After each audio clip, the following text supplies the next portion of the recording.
Welcome to part 2 of What If Deku Saw His Own Death. Deku is no longer the same. After seeing his own death, everything changed.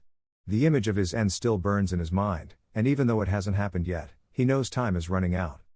He was saved by All Might at the last second, but now he realizes his fate isn't fixed. A new timeline has begun, filled with dangers he couldn't predict. He can't trust his visions anymore. The future has started to shift, and Deku needs to find out why, before it's too late. Someone is trying to control the future. And Deku is caught in the middle of the storm, with only one thing certain: death is still waiting. Somewhere. Chapter 10, Mismatched Fates. Izuku examined the last commission he saw himself taking, 100,000 yen offer from Midnight Lover 69, by far the most amount of money he'd ever been offered at one time. They had asked for an explicit image of Midnight, very politely, understanding he usually made a rule of not doing explicit art and making it clear they wouldn't be mad if he didn't accept. He used a local coffee shop, a favorite haunt of his anytime he needed a caffeine boost to finish a round of commissions, as the backdrop. Midnight usually taught in her hero outfit and never made any appearances in casual wear, so Izuku had to get inventive, putting the R-rated hero in a long-sleeved gray shirt and letting her hair hang loose.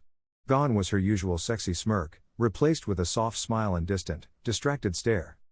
Izuku spent an inordinate amount of care on the image, from the texture of the table she sat at, to a curl of steam rising from the mug she held. Sunlight slanted in through the window, casting Midnight in a soft glow that lit up her features. He even added people in the background, leaving their features indistinct, yet adding enough detail to make them feel alive. When he was done, he stopped to admire his magnus opum. It showed Midnight, not as a hero, but as Kayama Nemuri, drawing out a soft and sensitive character that Izuku wouldn't have believed had existed before he made this piece. He typed out a message to the patron, explaining how he couldn't accept their commission, explaining how heroes were people as well and he didn't feel comfortable exposing them in such a fashion, and instead offered this image free of charge. Midnight got Izuku's message an hour later. The image, and the love with which it was crafted, brought tears to her eyes. She went to his and donated twice as much as she had promised, exactly as Izuku foresaw. Ever since he had found his quirk, commission by commission, with a steady drip of subscribers after the site got off the ground, Izuku had squirreled away a small fortune in his personal bank account. The account number and password were tucked under his laptop, where his mom would hopefully find it. He knew it wouldn't be any consolation to her, but it would at least mean she could quit one of her jobs or afford a nicer apartment. His last week had flown by, assuming his quirk wouldn't be wrong a second time. Maybe near-death experiences messed with it. Maybe All Might had done something. All Might wasn't going to be there this time. He saw the collection of heroes that will arrive to save the students, and All Might wasn't one of them. The villain that would kill him this time would have all the time he needed to disintegrate him. Even if he did live, against all odds and the promise of his quirk, he'd just quietly put away the bank deposit slip he left for his mom and keep saving people however he could. It had been an unremarkable week, as far as weeks went: more classes, more training, more pushing himself until he could barely stand, rushing to make his body ready for the villain attack. Ojiro practiced with his bola, Ashido tried out with her new gauntlets, Uraka figured out how to dampen her quirk's effects to use it longer, and Bakugo spent his lunches sitting gloomily with Mineta and Kaminari. When the press had broken in, Izuku asked Yaoyorozu for a megaphone and calmed down the panicked students. Ida had insisted on renouncing his position as class rep, citing how Izuku had stayed calm in a crisis. Izuku insisted on a revote. More than half the class made him the new rep. It was an uncomfortable position for him, acting as class leader, but if it made his fellow students look to him in the coming crisis, it was an easy burden to accept. The next day, he had used the megaphone to ask Yaoyorozu if she could make equipment with Jiru. With Jiru sitting next to her, a seating arrangement Izuku had set up ahead of time, Yaoyorozu reluctantly took Jiru's measurements for her earphone jacks. He exposed Tokoyami's weakness and encouraged him to tell others, explaining how his and their lives might depend on knowing how his quirk worked. He taught a few interested students, including Hagakure, sign language with Koda. He used every moment, every conversation, to steer them towards safety at the USJ. And now, Izuku watched them board the bus to the USJ, knowing that they would be fighting for their lives in less than 30 minutes, and not able to say a word about it. Part of him railed against it, part of him screamed to take Aizawa aside and tell him everything he knew, but the familiar sensation of vertigo gripped him, reminding him the consequences of trying to change his future. Everything would work out as it was supposed to. Before they had left for the USJ, Bakugo had marched up to him, and without meeting his eyes, said he'd done what he had asked. Izuku nodded, said, "Thanks Kachan," and left it at that. Unless his quirk screwed up again, it would have been the last conversation they will ever have. He hoped Kacchan would take his words to heart and be the hero he never could. Izuku met up with a couple other classmates before getting on the bus. He gave Sato a box of homemade sweets, packed with sugar and portioned to last through the villain attack. For Hanta, he had a bottle of moisturizer, suggesting that it would help keep his skin from drying out from quirk use. He had energy bars as well, but those he kept in airtight bags in his pockets. A low, excited buzz filled the bus ride over to the USJ. Classmates guessed at what kind of rescue work they'd be doing. Uraka gushed over meeting 13, and Bakugo glared at Izuku in stony silence, flanked by an excited Kaminari and Mineta. Ida tried to restore order, going so far as to stand and reprimand the class for their noisy behavior, but the moment he spotted Izuku, he fell silent and sat back down. 13 met them at the entrance to the building. After they took Aizawa aside, he announced to them that All Might wouldn't be able to make it, just as Izuku knew would happen. Izuku pointed out the swirling vortex in the plaza as it started, giving Aizawa an extra precious few seconds to react. He warned 13 against using her black hole quirk, keeping her from making a fatal mistake against a warp quirk user. He shouted for everyone to meet up at the center plaza, gathering them so he would know they were all safe before he died, before tackling Mina as the black mist overtook them all. Izuku tucked his legs as he fell, landing in the water with a huge splash. He broke the surface quickly, drew the 2 grappling pistols Hatsune had made him, and fired both at the boat. "Grab on," he shouted at Mina. She wrapped her arms around him as he reeled in the grappling guns, dragging them both to the side of the boat. His arms stung from their combined weight as he climbed the side of the boat. Once they were up, Izuku grabbed Yaoyorozu and Jiru first, pulling them by their backs. Mina helped him pull them up, just before a hydrokinetic villain could slash at them. Ida had made it to the back of the boat himself, and Izuku sent Jiru to help him up. Kirishima was still floundering in the water, weighed down by his hardened skin, as a villain with shark teeth bit at him from all sides. Bits of broken teeth floated in the water, but the villain kept growing more, and blood leaked into the water from tiny cuts in Kirishima's armor. Izuku grabbed him with both grapples.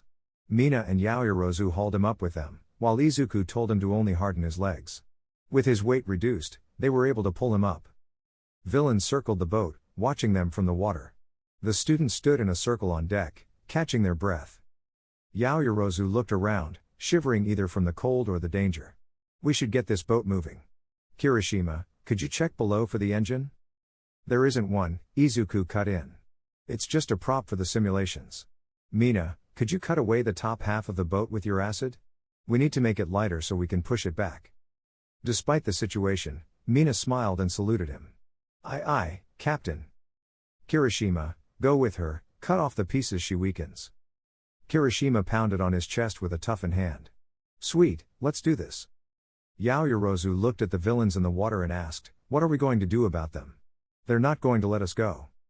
Jiru wrung water out of her hair. "Give me a sec. I'll use my speakers to blow them away." "Are they waterproof?" Izuku asked. Jiru looked down at her legs. Water sloshed around inside the speakers in her suit. "Shit, didn't think of that. Any ideas?"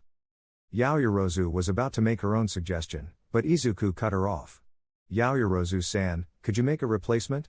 Something handheld that we could aim would be great." Frowning in concentration, Yaoyorozu formed a device like a megaphone. A villain, growing impatient watching them stand on the boat, formed a clawed hand from the surrounding water. Jiru plugged a jack into the sonic device's port, aimed it at the villain, and let loose a powerful blast. The villain dove underwater, clutching their ears, and the watery construct fell apart. "Great," Izuku said. "Keep them off us while we help cut the boat to size. Once it's smaller, we can row it back to shore. Yaoyorozu-san, stay with her, and deploy flashbangs if any get too close. Don't make too much, we may need more items later on." Yaoyorozu nodded and stood next to Jiru, pointing out villains for her to blast. Wary of the sonic shockwaves, the villains backed off, gathering in a group to discuss their next move. Meanwhile, Izuku and Ida helped haul boat scraps overboard, while Ashido melted more holes and Kirishima cut through weakened sections with his hands. The boat tipped as they cut it down to size, forcing them to work their way around multiple times to get it down to just the bottom hull. It was too wide and flat for a normal boat, with nowhere to sit, but it held the 6 of them and moved well enough as Kirishima paddled with a makeshift oar. Yaoyorozu had volunteered to make a real set of paddles, but Izuku had pointed out it would waste her lipid reserves. Emboldened by the shrunken size of the boat, the villains converged on their position. Kirishima rowed faster, but their clumsy craft couldn't outpace the dozen villains after them. Ida-san, Izuku said, can you activate your engines underwater? I could, Ida said, but I would have to be careful not to flood them. Kirishima looked back and grinned. Dude, are we turning this thing into a speedboat? Are you sure that's safe? Yaoyorozu asked. What if we capsize? The villains are catching up to us anyways, Jiru said as she blasted another villain out of the water, and they're too spread out for me to get them all. Just do it. Alright, hold on everyone. Izuku and Ashido held Ida's arms as he lowered his legs into the water. As his engines revved up, the boat shot forward, kicking up waves in its wake. A few villains matched the new pace, but Jiru forced each of them back before they could do any damage.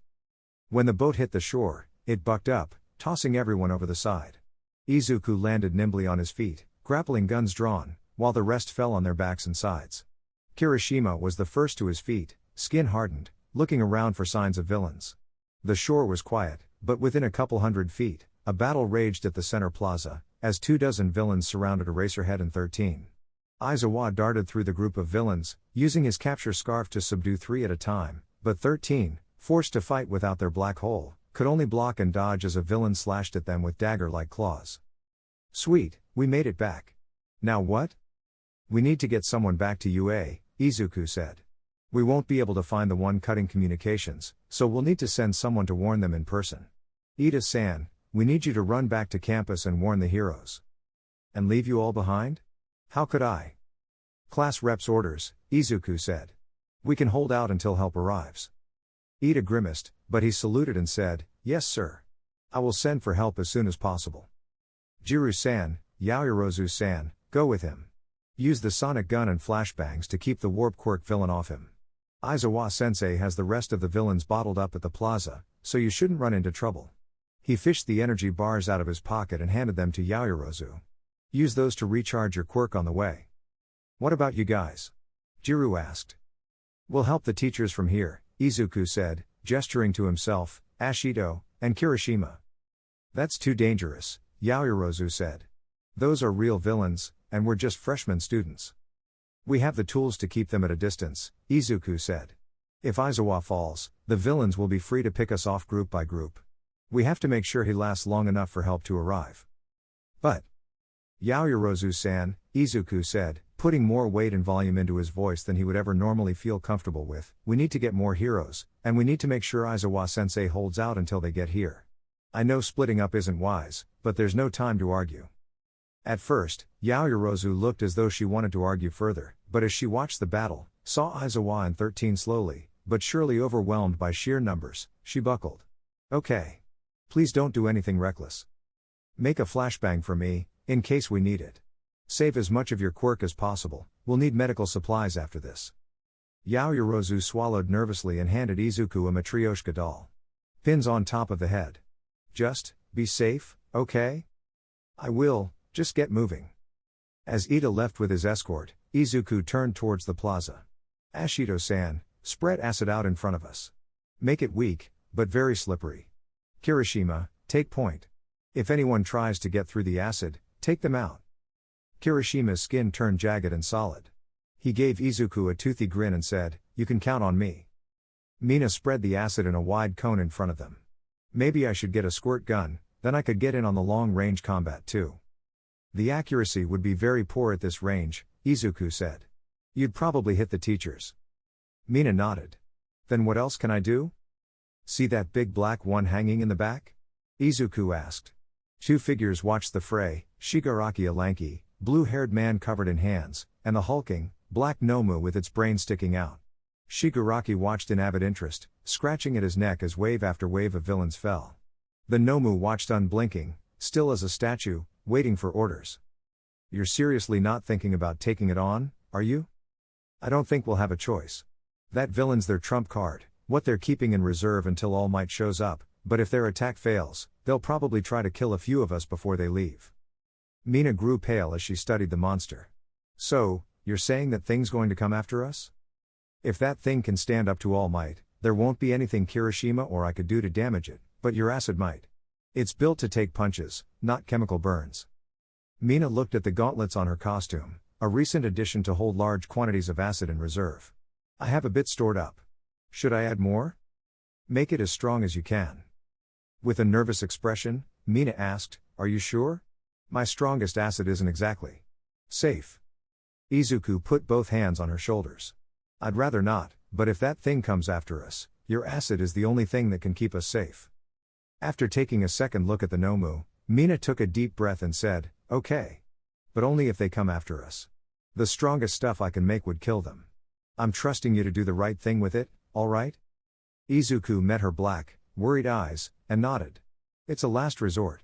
I'll let you know when we need to use it. Izuku waited another minute, fingers steady over the triggers of his grappling guns. Between the canisters in his guns and the two waiting on his belt next to the flashbang, he had a total of 34 shots left.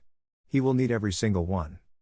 When a knife flashed towards 13's suit, Izuku fired, snagging the villain's arm, and yanked back hard enough to topple them over. Izuku's next shot caught an ankle, tripping a villain before they could wrap their crystalline arms around Aizawa. Shots 3 and 4 each grabbed a head. When Izuku pulled back hard with both hands, their heads collided, knocking them both to the floor. Izuku's interference was minimal, but enough to keep the pressure off the two teachers. The villains took notice, and a few broke off to deal with him. Most slipped. The one villain that kept their footing over Mina's acid field got clocked by Kirishima's hardened punch. Mina gave him a solemn, wordless nod when she had filled up her gauntlets. Izuku switched out air canisters and fired more shots to tangle up a small group of villains. 13, cut and bleeding from multiple scratch wounds on their front, was steadily retreating towards the swathe of acid, hoping to fight with their back against it, while Aizawa covered them. The villains, ragged and bloodied but still fighting hard, pressed closer and closer to the beleaguered teacher. As if sensing their imminent defeat, the villains rushed him all at once in a desperate last gambit. Aizawa unfurled his capture scarf, weaving it into a loose sphere around him, before mashing it together, catching every villain in a tight ball of fabric. With 13's help, he hurled the sphere of villains into the air, flinging them towards the lake. Izuku had 5 shots left. The first 2 clung to Aizawa's back, yanking him onto the acid as the Nomu struck. The glancing blow broke Aizawa's arm and left a meter-wide crater in the ground. He slid to Kirishima, who helped him onto his feet. The blue-haired villain wasn't far behind his Nomu. Disappointing. Maybe I should invest more points into dexterity. Strength alone isn't any good if you can't hit the enemy, right? Aizawa shoved Kirishima aside and used his quirk on the Nomu. The monster ran forward, plowing through Mina's acid. Izuku pulled Aizawa again. The monster's enormous hand clipped Aizawa's face, breaking his nose and shattering his goggles. Damn, it's no use, Aizawa muttered. He turned to Izuku and Ashido and said, Get out of here. I'll hold off the villain. You would die, Izuku said. We won't let that happen. Aizawa scowled. Don't be foolish. This thing's beyond any of you. You should listen to your teacher, Shigaraki said. Run away, small fry. The XP I'd get simply wouldn't be worth the trouble. Izuku gave Mina a firm nod and said, Even if we ran, it would catch us. We have to fight. Shigaraki grinned. You really think you have a chance? This isn't some scripted loss, you know. You die here, it's game over. Izuku fired his third shot at the Nomu's face, covering both its eyes with clingy black tendrils. While it was distracted with clawing the sticky strands off its face, Izuku shouted, Mina-san, now. Acid gushed out of Mina's gauntlets. The viscous, cream-colored mixture smoked and bubbled as it ran across the Nomu's skin. The monster howled. Its flesh writhed as its regeneration rebuilt the burned flesh as quickly as the acid ate through it. Its eyes were burnt away, and acid seeped into its brain. Though the neural tissue repaired more slowly, the acid wasn't causing more than surface damage. What the hell? Mina asked. It's super strong, and it can heal? It also has shock absorption, Shigaraki said gleefully. All Might could punch it all day and not leave a scratch. Even your acid can't defeat it. Izuku pointed at the Nomu's head and shouted at Kirishima, Give me a boost. Kirishima, at first gaping in dismay, locked eyes with Izuku and smiled. Sounds like you have another crazy plan. Let's do this, plus ultra. With hardened skin, Kirishima stood in front of the rampaging Nomu, hands cupped below his waist. With flashbang in hand, Izuku sprinted up to him, planted a foot in his hands, and leapt as Kirishima heaved him upwards. As Izuku became airborne, one of the Nomu's arms slammed into Kirishima's side, snapping his armored skin and sending him airborne. He hit the ground with a strangled cry, clutching a twisted arm. While airborne, Izuku pulled the pin on the flashbang with his teeth. As he vaulted over the monster's head, he flung the flashbang at the acrid, fuming mess of brain tissue. The grenade sank out of sight. When Izuku hit the ground, the flashbang went off with a muffled pop. It left no visible damage, but the creature fell to its knees. Its flesh kept repairing itself, but the creature no longer moved. Shigaraki stared at the felled Nomu. His eyes twitched, and behind the hand covering his face, a visage of palpable fury twisted his chapped, flaky features. That was supposed to tank the final boss, and it got critted by some low-level cannon fodder? What kind of bullshit game is this? Aizawa, clutching his broken arm, stood in front of Izuku. Give up quietly, and the police can be lenient. Give up? Now why would I do that? Sure, I can't kill All Might, but I can still defeat him. Shigaraki ran towards Mina, arm outstretched. Mina flung acid at him, but as it touched his skin, the viscous liquid dissolved into gray dust, blowing away in Shigaraki's wake. Izuku fired his penultimate shot at the villain. When he pulled, the hand covering Shigaraki's face came with it. Got your nose, Izuku said. His stomach twisted itself in knots over those words, but he knew he had to goad the villain into attacking him. The other students would never be able to dodge him. Even Izuku, knowing every move the villain would make, couldn't dodge him forever. Shigaraki clutched at his exposed face. Nervous muttering hissed through gritted teeth as the villain apologized to his father. He glared at Izuku, madness and fury in his crimson eyes as he screamed, "You'll die for taking father from me." Aizawa confronted Shigaraki, but he grabbed the pro-hero by the broken arm. Aizawa blinked in the pain, giving Shigaraki the window he needed to dissolve half of Aizawa's elbow. Bleeding profusely, Aizawa sank to the ground. Mina ran to help him up. Without having missed a step, Shigaraki rushed at Izuku. His hands darted like snakes, each finger a fang hoping to sink its decaying poison into Izuku's skin. An unnerving calm came over Izuku. The whole world slipped away, leaving only the moment after the present. Each twitch of muscle came of its own accord as Izuku danced on the strings of his preordained fate.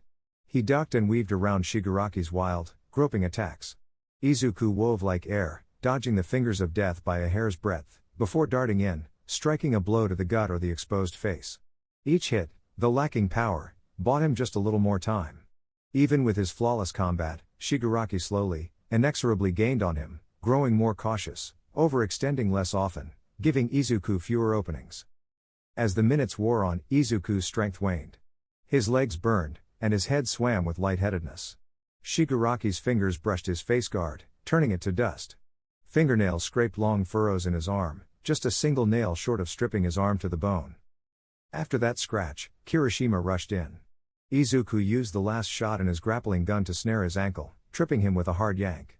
As Kirishima fell, his face missed Shigaraki's outstretched hand by an inch. Izuku's arm was overextended from tripping Kirishima. Seeing his opening, Shigaraki darted forward and grabbed his wrist. The villain stopped, thinking he had won. Izuku took advantage of the villain's distraction. Blood went flying as Izuku's fist crashed into Shigaraki's face. Shigaraki looked around, hunting for the reason his quirk failed. When he saw Aizawa, hair floating, glaring at him as Mina clumsily bound up his bleeding arm, Shigaraki laughed and said, "I almost forgot about you. Kurogiri, are you there?"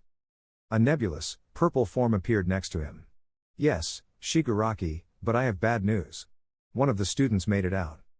Shigaraki grabbed Kurogiri by the metal band holding his body together. "You're lucky it doesn't matter, or you'd be dust. Now, do me a favor, and make Eraserhead disappear." Aizawa tried to erase Kurogiri's quirk, but he was swallowed up by purple mist. Mina was left clutching bloody rags of Aizawa's costume, looking up at the nebulous villain with palpable fear, while Kirishima was still on his back, struggling to rise without upsetting his twisted arm. "Now that we won't be interrupted," Shigaraki said, "let's continue where we left off." With the battle reset, Izuku once again had the lead, but fatigue set in. Still not used to strenuous activity, Izuku's body refused to move as quickly as it needed to, and while he could compensate with his knowledge of his future, there was only so much he could do before Shigaraki caught him. Fingers grazed him as he backpedaled, a touch on the cheek, a brush on the shoulder, fingers slipping on his elbow, each a reminder that, no matter how hard he tried, Shigaraki would catch him eventually. With that last bit of time he had before Shigaraki recovered, he swept his gaze around the USJ, finding his 19 classmates. Todoroki holding up Asui, Uraka vomiting as Yaoyorozu rubbed her back, Bakugo soaking wet, Ojiro with an arm under Tokoyami's shoulder, Koda leading an army of insects. Last was Ida, panting, engine smoking, as he opened the doors for UA's staff. Midnight, Present Mike, Cementos, Snipe, Ectoplasm, Vlad King, Recovery Girl, all of them. Izuku blinked. Every teacher really was there, including All Might. It felt like a find the difference set of photographs in his mind, everything perfectly in place except for All Might, at the front, smiling his trademark symbol of peace smile, there in the present vision, ostensibly absent from all account he saw in the future. All Might burned his presence into his vision as future became present. He wasn't supposed to be there, but there he was. He might live after all. The thought didn't give him any comfort. While Izuku was distracted, black fog bubbled up in front of his face. It didn't matter what Izuku did, he knew that the warp quirk would find him no matter how he moved. Shigaraki's hand shot out of the void, gripping Izuku's face with 4 fingers. The fog billowed, revealing the rest of Shigaraki. "They're all safe," Izuku said, smiling. "You failed." Shigaraki sneered. "All but one." The 5th finger fell. The pain Izuku felt was a pale echo of the original experience, the face-rending agony as he received the vision on the bathroom toilet. It still stung, but he held a smile on his face, staring death in the eyes as it claimed him. He had done it. He had saved everyone. He was a hero. He would have only saved one, if he had died that first time, but now, he had saved 21. It was as much as he could hope for. The pain stopped too early. Izuku looked around, wondering what had just happened. Shigaraki had flown halfway across the plaza, knocked aside by a flick of All Might's finger. Comparing the present to past was just as jarring. 1 second, All Might was with the other heroes. The next, he had an arm wrapped around Izuku and pressed a bandage over his forehead. "You'll pay for this, All Might," Shigaraki roared as the black fog swallowed him, leaving the down Nomu and unconscious villains. He fought the void, reached for All Might, but with a final swirl of fog, Shigaraki and Kurogiri. Izuku was slipping away, darkness creeping into his vision as his blood pressure tanked. Yaoyorozu sprinted over, crumbs of his energy bars on her cheeks, pulling more bandages out of her skin and handing them to All Might with tears in her eyes. Izuku watched the UA faculty secure his classmates, treating cuts and frostbite, before falling unconscious in All Might's arms. Chapter 11, To One's Limits. Toshinori sat in a chair built for his massive frame, feeling dwarfed by all the empty space as he wrapped his hands around a cup of tea. Nezu poured himself a mug, staring at him all the while with his beady, calculating eyes. "This can't continue, Toshinori-san," Nezu said. "While I appreciate the fact that those people needed your help, there were other heroes in the area that could have handled those villains. If you wish to teach here at UA, you will have to accept that your responsibilities as a teacher come first. You can't teach them if you burn through your quirk stopping minor villains." Taking a sip for dramatic effect, Nezu added, "Unless you think teaching in your unpowered form would be wiser." Toshinori cringed. "No, you're right. I'm sorry, old habits die hard. I hear someone scream, and I have to help. It's the way I am. It's very commendable, but with the way things are, it will only cause problems. What if a real emergency comes up, and you aren't able to fight? I will find a way. Don't be foolish. The harder you push yourself, the faster you'll weaken. You said yourself that you hurt yourself pushing beyond your time limit almost a year ago. Recovery Girl gave you another 3 years at most before you can't transform at all. Please make the most of them." Being reminded of the grim prognosis sent chilly dread through Toshinori. 3 years, before he would have to step down as the symbol of peace. 3 years, to find and train his successor, and his quirk still didn't give him any hints on who to pick. About the only thing he could be sure of was who he couldn't pick. Mirio was Night Eye's suggestion, an excellent hero by all accounts, but when he had met the fledgling hero in person, he felt one for all reject him outright. He tried talking to it, insisting that he had to pick someone before he wasted away, and yet, his quirk refused to budge. "I can't stop being a hero," Toshinori said.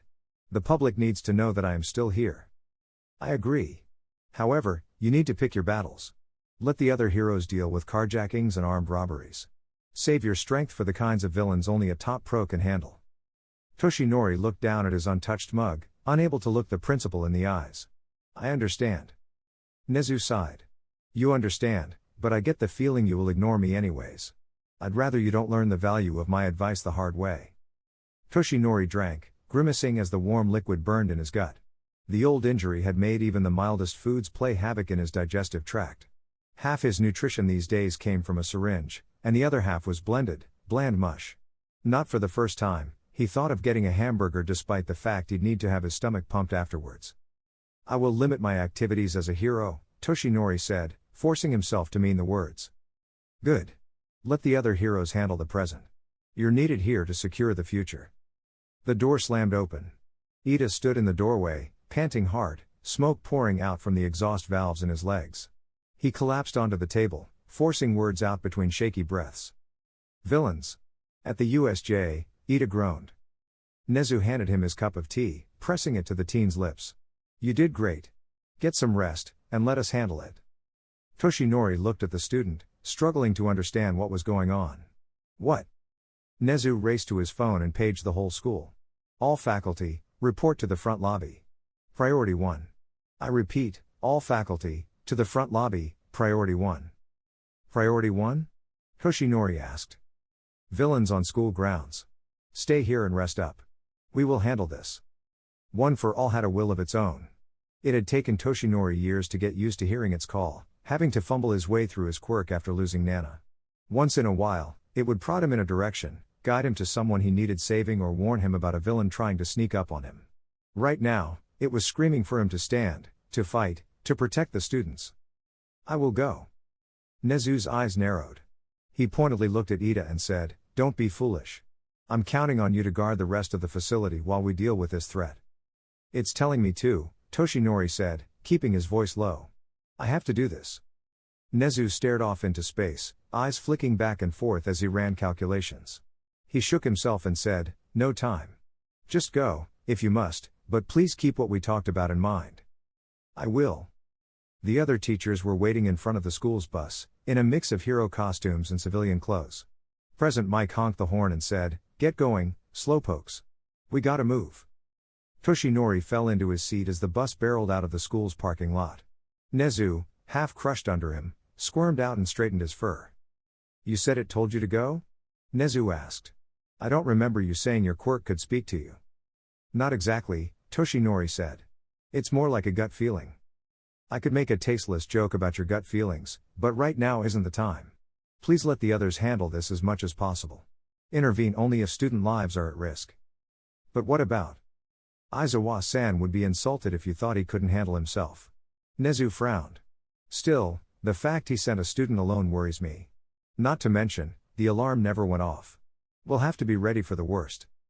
Toshinori's gut twisted itself at Nezu's grim words. President Mike, overhearing the conversation, floored the gas pedal, flying past cars in the other lane. He blew through a red light to a chorus of honking horns and left fuming black streaks on the pavement as he whipped the bus into the USJ's parking lot. He ran the bus up the curb and parked within a foot of the front doors. As Toshinori morphed into his hero form and shoved open the doors, he felt his head throb. The air itself resisted his every move, weighing down his shoulders, and his vision flickered. The gut-wrenching sensation had come once before, after a villain with a slime mutation quirk led him on a wild goose chase through the city, only to take a small boy hostage. That new symptom of his fading power had scared him into keeping his quirk usage under its time limit for months since then. Before he could reconsider going with the rest of the heroes, he saw one of his students, Midoriya, in the clutches of a grinning maniac covered in hands. Blood flew. All Might sprinted forward, sped up to the point that he could see each drop of blood lazily floating through the air like dandelion seeds. As he got closer, he could see Izuku's skull peeling like burning paper, flaking away in white motes. With one flick of his finger, a concussive blast of air knocked the villain back 20 feet. Toshinori caught his student before he hit the ground, tore off his tie, and pressed it into the wound, instantly dyeing the fabric black from all the blood. All Might, Midoriya whispered. Yes, I'm here. Everything's going to be all right. The villain he had blown away was leaning against Kurogiri. Seething with rage, Shigaraki screamed, after the cannon fodder took out my tank, now you show up? We need to go, Kurogiri said. We can't fight All Might without the Nomu. Shigaraki scratched at his neck, leaving 4 long, bloody furrows. I know, it's just so frustrating. I wasn't supposed to lose. What about the others? They outnumbered these kids and still lost. Leave them. Understood. Time to leave. Before All Might could do anything, black fog enshrouded the 2 villains. They vanished into thin air. Midoriya was mumbling, growing less coherent as his blood pressure dropped. You weren't supposed to be here. Before All Might could ask what he meant, his eyelids fluttered shut. He grew limp in his arms. For a heart-stopping moment, All Might feared the worst, but an ear pressed to his chest caught the faint beating of his heart. Does anyone have gauze? All Might shouted. We need to stop the bleeding, hurry. Within seconds, Yaoyorozu ran up to him and pulled a roll of gauze out of her stomach. Here. Is this enough? Her hands were shaking. Toshinori took the roll gingerly and looked her in the eyes. He had to smile, had to assure her everything would be all right. Thank you. This is exactly what he needs. To his alarm, the words turned on the waterworks. Did she think he was lying? Cutting his speculation short, he turned his attention back to the student bleeding out in front of him. He patted a bunch into the hole in his head, letting it sop up the blood, and wrapped the rest around his head, holding the patch job in place. Recovery girl, hurry. I'm coming, Shuzenji shouted. I'm getting old, you know, don't lose him before I get there. Cementos lumbered up to him with Recovery girl on his back. All Might held Midoriya up to her, breath held, praying they weren't too late. She puckered her lips and kissed him on the cheek. A few seconds later, she opened her eyes, frowned at the bleeding student, and pulled away. Don't tell me. He still has a pulse, Recovery girl said, but he doesn't have any energy left. If I tried to use my quirk, his heart would stop. Toshinori's heart sank. What do we do? He needs blood, fast. Anyone O negative around here? I am, Kirishima said through gritted teeth, waving his non-broken arm. Recovery girl tapped Yaoyorozu with her cane and asked, think you can make some hypodermic needles and plastic tubing? Yaoyorozu, thanking her instructors for making her learn how to make medical necessities, made the required items. Shuzenji examined the needles with a practiced eye and nodded. Perfect. See me sometime, I'd like to see what else you can do. This could save a lot of lives. As Recovery girl stuck the needle in Kirishima's arm, she noticed the broken bones. Oh sweetie, you should have said something. Kirishima grinned through the pain. Midoriya-kun needs it more. It wouldn't be manly of me to let him bleed out. Shuzenji sighed and shook her head. Don't let that manliness of yours get you killed. Now, this isn't exactly a sterile setup, but Izuku-san's blood pressure's so low, you shouldn't be getting any of his blood in you. Both of you are clean, anyways, so you can rest easy about transferring bloodborne pathogens. Good to know. Kirishima clenched his hands, trying to pump more blood into Midoriya. Some color returned to his skin as the transfusion progressed. Cementos, get them to the front door. Paramedics should be here any minute. Don't let that four fall out, it's the only thing keeping him alive. She turned her attention to the rest of the students, who were lingering around the edge of the plaza. The rest of you, come here. Let the injured go first, but I'll check all of you. As Recovery girl frowned over Todoroki's blackened fingers, All Might ran ahead of Cementos. A ripple of concrete carried the two boys ahead of Cementos, gently setting them down in front of the door. The moment All Might heard the door slam shut behind him, he shrank back into his skeletal form. All Might? Kirishima asked, eyes wide. What, are you all right? Toshinori's stomach churned as he faced the shocked student. Thankfully, Midoriya was still out like a light. Everything's fine. We will talk about this later, but for now, please keep this quiet, all right? Kirishima nodded, still gawking at his shrunken form. Feeling so helpless under the student's questioning gaze, Toshinori hurried into the bus and hunched over in one of the seats. Paws patted on the bus floor. Nezu grunted as he pulled himself up each of the bus' massive steps. Are you all right? You left in a hurry. I felt it again, Toshinori said. Pushed it too far. I'll let Shuzenji-san know. He leapt, catching his paws on the seat, and scrambled up to sit next to All Might. Kirishima-kun saw, didn't he? He did, Toshinori admitted. I'll make sure he keeps quiet. After a moment, Nezu said, the PR on this is going to be a nightmare. Think you're up for a press conference tomorrow? Toshinori groaned. Can we not think about that right now? One of my students is. Nezu patted All Might on the elbow. I know. It's never easy, losing a student.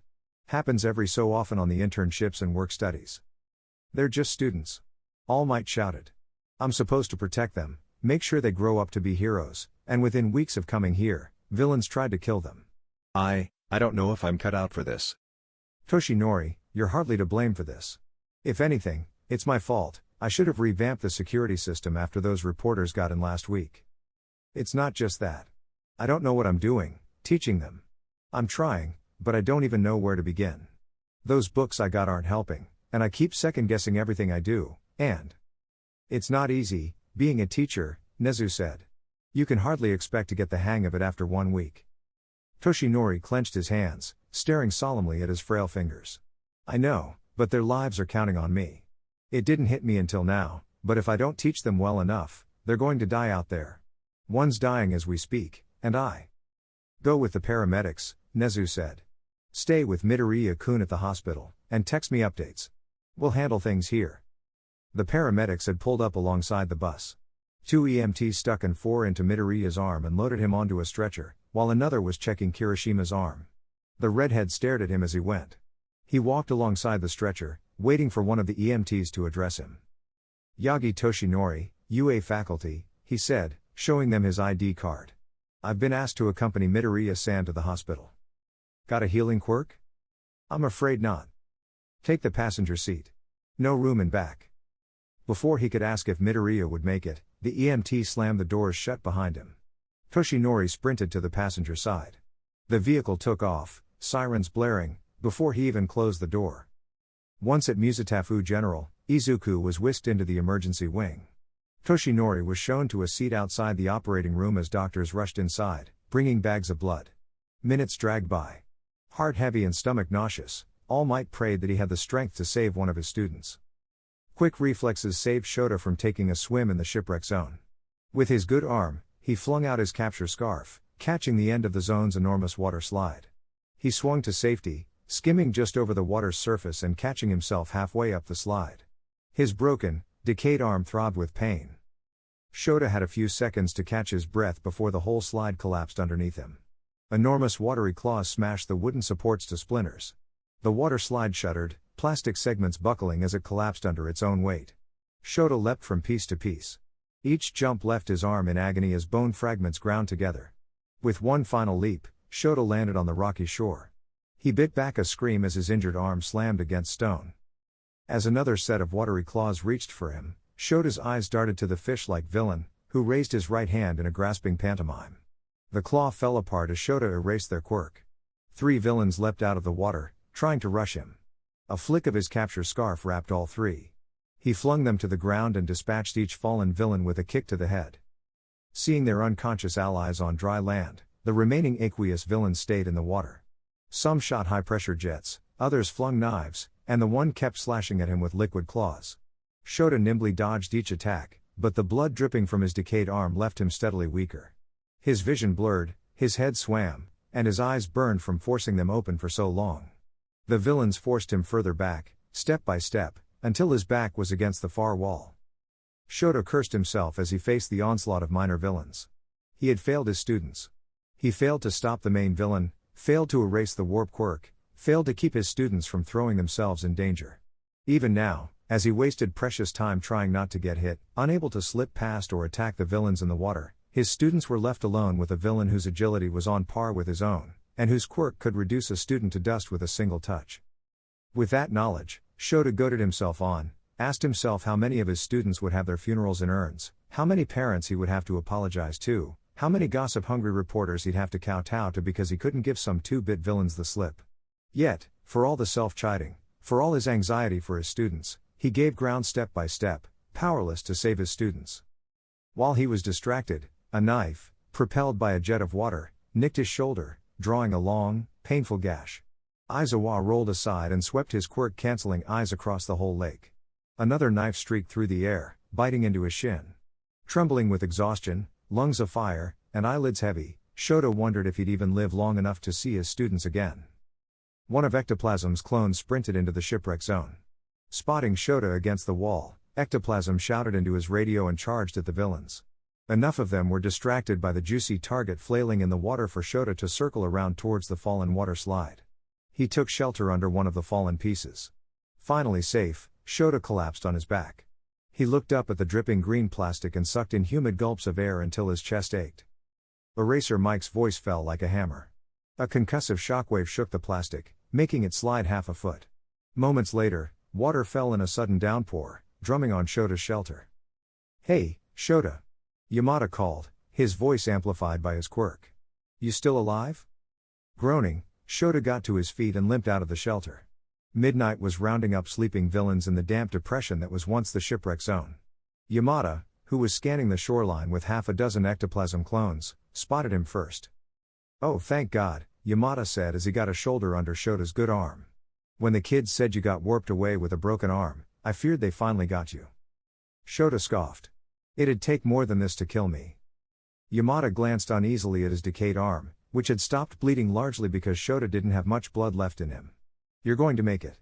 We're here. We're all here, All Might and the rest." All Might burned through all his time. "Yeah, well, tell that to the blue-haired guy he decked into next week."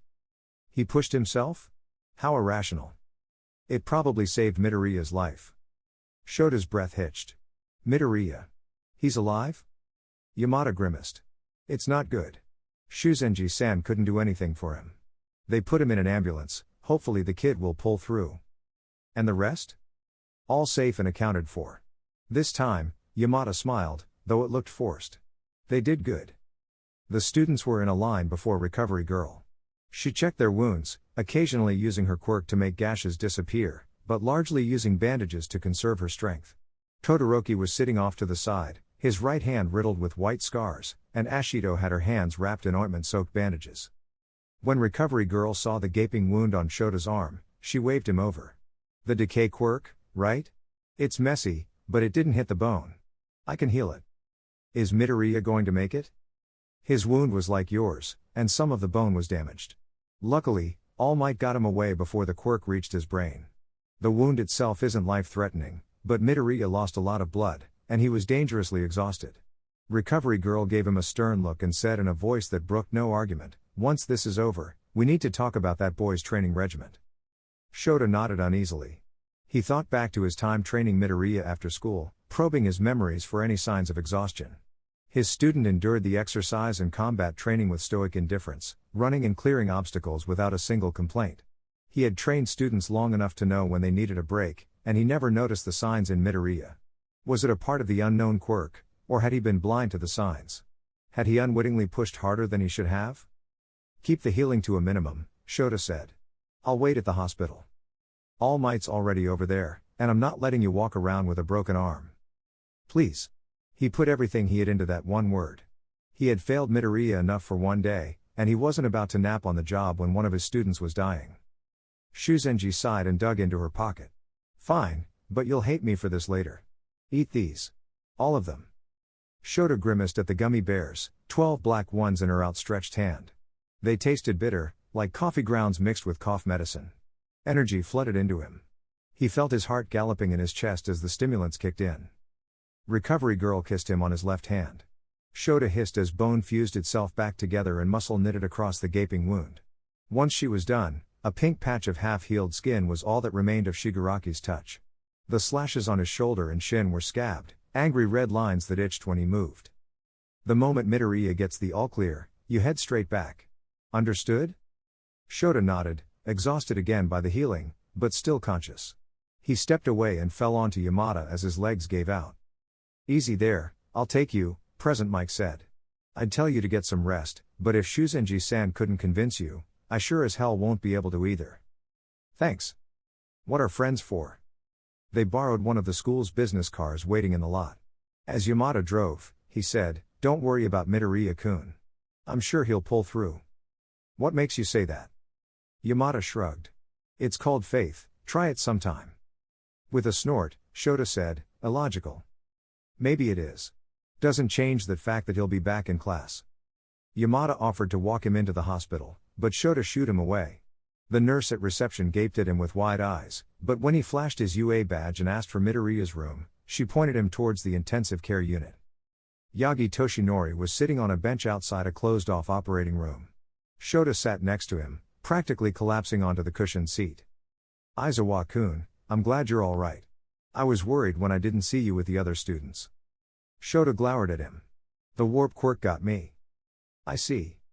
Will they let us in?" Yagi shook his head. "The doctors didn't want me in the way." Hospital staff hurried past them, coming in and out of the rooms around them with medical supplies. Minutes ticked by on the clock overhead. Shota's eyelids grew heavy as he waited, but he forced himself to stay awake. One of your students saw me change, Yagi said. The one with the red hair. Shota took in a deep breath, trying to smother his sudden contempt for the number one hero, and failing. You used up your time. You shouldn't have gone. Anger flashed in the shrunken hero's eyes. If I hadn't. I take it back. You shouldn't have stopped those villains earlier. The anger vanished. Yagi hunched over and put his head in his hands. I know. I should have been there. I feel so useless, when I'm out of time, and I'm stuck watching other heroes fight from the sidelines. With my old strength, I could stop the villains before anyone gets hurt, keep buildings from being destroyed, but now? He got hurt because I'm too weak. I don't know what to do with myself anymore. Shota awkwardly patted All Might on the back. You're not the only hero out there. Let the others handle the villains. Focus on teaching these students, so they'll be ready when you need to step down. Yagi groaned. I'm terrible at teaching. You think I was any better when I started? Teaching is a skill like any other. You'll get better at it as time goes on. Looking down at his bony hands, Yagi sighed and said, I wish I could teach like this, then I could use my hero form for villains. Voice dripping with sarcasm, Shota said, if you're comfortable letting this leak out to the public, then go right ahead. It's bad enough I've got one student to keep an eye on. If the whole school knew, the press would sniff it out within a week. The door opened. A doctor clad in scrubs, face hidden by a mask, approached the two of them. Their eyes lingered on Yagi, eyeing the shrunken man with visible disbelief. Shota felt some smug satisfaction in seeing the incredulous stare directed at All Might of all people, instead of him for a change. Are you from UA? Yagi flashed his badge.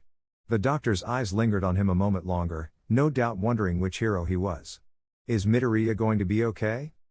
Even with the mask covering half his face, Shota could still see the smile tugging at the corners of their cheeks. He has yet to regain consciousness, but his blood pressure has stabilized, and his head wound has stopped bleeding. He'll need to stay overnight, but we're expecting a full recovery. Can we see him? Shota asked. The doctor eyed his torn, bloody clothes. You'll need to keep your distance, he's very vulnerable to infection right now, but yes. Midoriya looked half dead with the respirator covering his face. His unruly green locks had been shaved away, and gauze was wrapped around his whole head. The hero costume was gone, replaced by blue scrubs that left his scarred arms exposed. Yagi visibly stiffened when he saw those pale markings. As much as Shota wanted to stay, a combination of Shuzenji's orders and his growing exhaustion forced him to acknowledge the fact he had to leave. Could you stay? He asked Yagi. I have to head back. Are you feeling all right? Just tired. Need to head back. As Shota fell, having lost consciousness the moment he pitched forward, he nearly took Yagi with him. The doctor had to catch them both. Chapter 12, Lonely Souls. Inko returned home at sunset that Monday thoroughly exhausted, in every sense of the word. Her makeup was ruined, with tear stains running down her face, and her eyes were red and puffy from hours of crying. Oh, and she had a strange man coming in with her, panting and holding his side after the 4-story hike up the stairs. That morning, after Izuku left for school, Inko had spent the morning fretting over the impending counseling session, partly excited that her son would finally be getting the help and support he needed, mostly afraid of learning exactly how much he needed it, learning how deep those scars of his went, learning how badly she had failed him for all these years. When the phone call startled Inko out of her anxious musings, she answered on reflex without checking the caller ID before the receptionist on the other end finished telling her what had happened to her son. She had already hung up, slung her purse over her shoulder, and sprinted to her car. Her phone rang again as she ran up to the front desk of Musetafu General, but she ignored it. The receptionist gave her the grisly details: decayed facial tissue and skull, major blood loss, and severe exhaustion. When Inko asked how it happened, the receptionist grimaced and said they couldn't tell her. Once she got settled in a waiting room, Inko checked her phone. Nezu had left her a message, but instead of playing it, she called him back. The principal picked up on the first ring. Midoriya-san, did you get my message? I didn't, she admitted. What happened? Did you get a call from the hospital? I'm already there. There was a long pause from the other end. As Inko was wondering if she had somehow lost reception, the principal said, sorry about that, it's a mess on my end. Villains attacked the school. Your son is the only one with life-threatening injuries. From what we've learned, he confronted the ringleader of the attack to keep his classmates safe. Why didn't your teachers keep him safe? Inko blurted out. They tried. There were over 100 villains, and only 2 teachers. They also used a warping quirk to separate the students. The principal let out an exasperated sigh. I'm not trying to defend what happened. We messed up. I messed up. This attack quite literally came out of nowhere. Now that I am aware of this threat to the students, I will take whatever measures necessary to make sure this never happens again. In the meantime, all I can do to make it up to you is to offer Japan's finest rehabilitation services and make sure your son suffers no permanent complications from this incident. We will also provide whatever counseling and therapy necessary for him to recover from this in addition to the other problems we have already discussed. Do you have any other immediate concerns that I can address at this time? Inko, still trying to process everything Nezu just said, could only say, no, thank you Nezu-san. I'll keep in touch. Anytime. I sent a couple teachers over with Izuku to keep an eye on him. I would appreciate it if you refrain from confronting them at this time, as they're both exhausted from what happened. In hindsight, it wasn't the wisest idea to have half a pitcher of coffee while waiting for news about her son, but having something to periodically sip made the wait more bearable. Between the coffee and the stress of having her son in a coma, her nerves were jittery enough to jump every time footsteps crossed the waiting room's door. When the door finally opened, she spilled a splash of coffee on the counter. She wiped it up with her sleeve, not even noticing the stain it left. Is he okay? The nurse smiled at her. The doctors say he'll pull through. He's sleeping right now, and he needs to stay isolated for now, but you can see him if you want to. As Inko went to her son's room, she passed two doctors carrying Izuku on a stretcher. Blood stained his tattered clothes, and his face was frighteningly pale. She paused, torn between going to her room and checking on his teacher. Is he? She asked. A thin hand lightly touched her on the shoulder. When she turned, her eyes met a sad, shrunken pair of blue eyes set in a gaunt face. Izuku-san is fine, he just passed out a minute ago. He had a rough day. Inko looked the stranger over. While she didn't keep up with heroes personally, her son's hobby meant she knew a little bit about quite a few heroes. The scrawny figure before her looked like no hero she had ever heard about. I'm sorry, I don't believe we've met, Inko said. Oh, right. Yagi Toshinori. He held out his hand. I presume you are Midoriya-kun's mother? Midoriya Inko, she said, taking his hand. She could feel the bones in his fingers. It made her feel a sense of unease. How could someone so frail be a hero? Are you a teacher at UA? Ah, yes, he said, fishing an ID card out of his pocket. Inko glimpsed a second card that he had hastily put back. The one he showed her had his name and face on it. What do you teach? Heroics. Yagi flinched, a nervous gesture that Inko noticed and shelved for later consideration. I see. Sorry if I come across as skeptical, it's just that. A broad smile crossed Yagi's grin. I get it. I don't exactly get out in public much like this. Oh, you're an underground hero, like a racerhead? Yeah, like a racerhead, he repeated, his words uncertain. He glanced back at the operating room and said, I'd hate to keep you from seeing your son. At the reminder, Inko's attention snapped back to her son hard enough to give her whiplash. Yes, thank you, can't believe I forgot. Hearing herself say those words, hearing herself admit to having failed him yet again, set off another round of sobbing. As her legs gave out from under her, she staggered over to the bench across the hallway. Alarmed by her behavior, Yagi went up to her and asked, Are you feeling all right? Is there something wrong? How could I be such a horrible mother? She asked between sobs. First the scars, then this? I'm supposed to be there for him, but I don't know what to do. Yagi sat next to her and patted her shoulder. He will be fine. The doctors say he should wake up tomorrow, and you can be there for him then. Too distraught to think about her actions, Inko wrapped her arms around Yagi and buried her face in his shoulder. He froze up at first, but as she kept crying, he put his hand on her back and patted her gently. As the time crept by, Toshinori found himself increasingly unnerved by the sensation of having a woman, and a stranger no less, pressed so closely against him. In the back of his mind, he imagined her husband coming down the hall, seeing them like this, and getting angry at him for being this close to her. He wanted to push her away, or tell her to back off, but hearing her heartbroken sobs made him afraid to hurt her even more. After what felt like an eternity, Inko sat up and wiped her eyes. I'm sorry, she stammered. I shouldn't have, that was rude of me, I don't know what came over me. It's all right, Toshinori said, trying not to let his relief show on his face. I understand this isn't easy for you. He saw a tear rolling down her cheek. On impulse, he took his t-shirt and wiped it away. As Inko stared at him in shock, Toshinori cursed his hero instincts. All Might wiped away women's tears, especially after a villain attack, but Yagi Toshinori had no business touching another woman, not when her husband might rush down the hall any minute. He glanced over his shoulder. Doctors and nurses hurried by, but there was no one watching. "I'm sorry, I shouldn't have." "Your t-shirt's all dirty," Inko said at the same time. He looked down. A cream-colored smear stained his white t-shirt where he had dried her tears. "Don't worry, I was going to throw away this t-shirt anyway." He showed the stretch marks where he had torn the t-shirt punching the villain.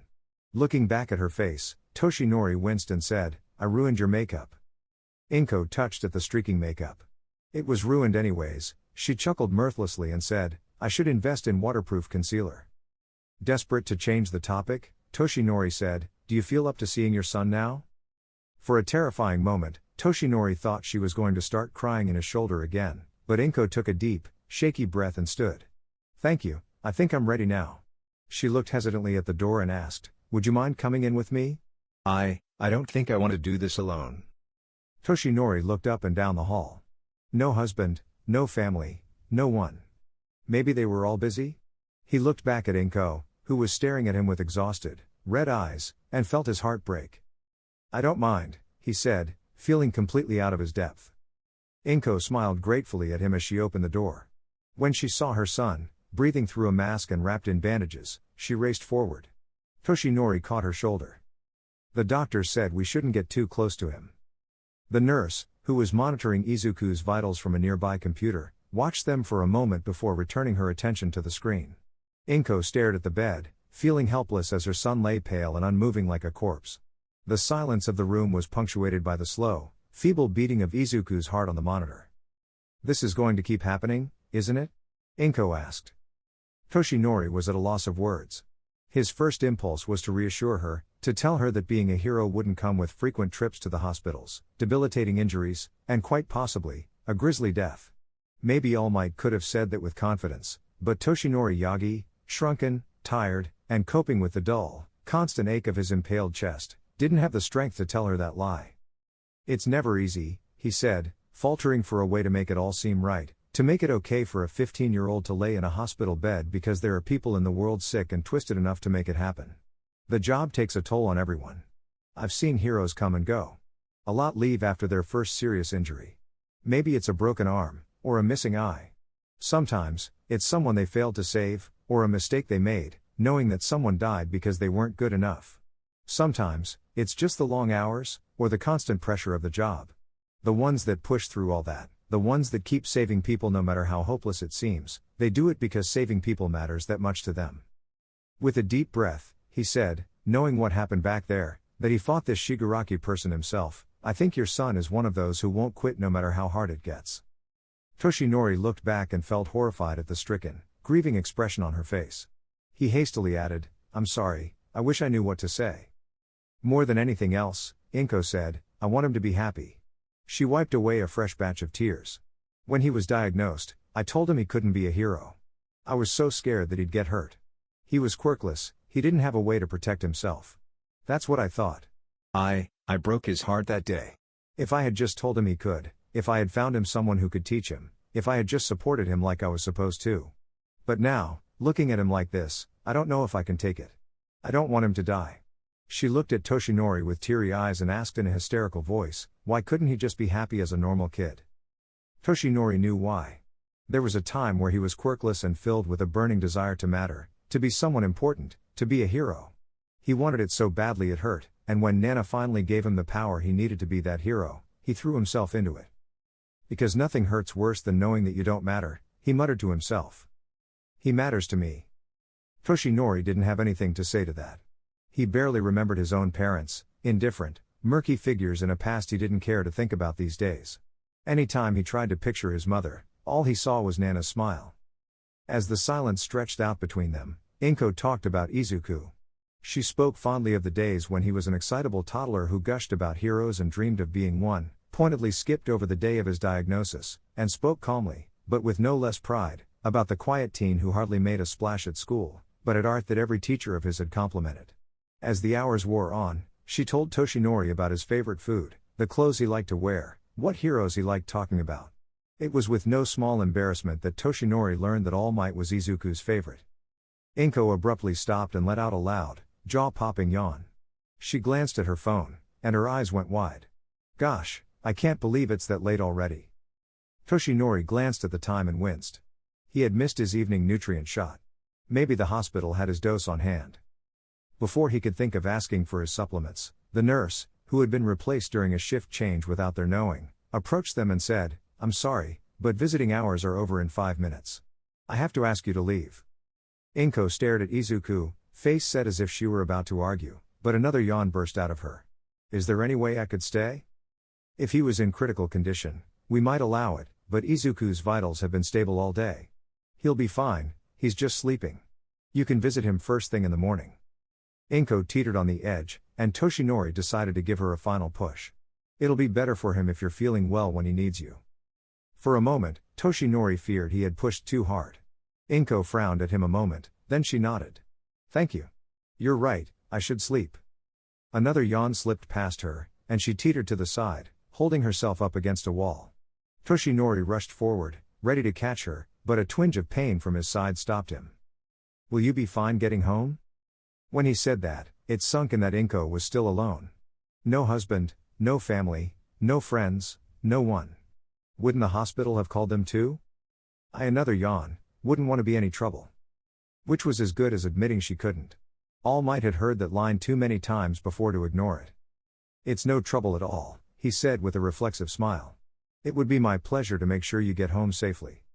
Alarm bells were going off in Toshinori's head. That was All Might's line. All Might helped people get home all the time. Right now, he wasn't All Might, it wasn't appropriate for him to escort someone home. What would her husband think? "Okay then.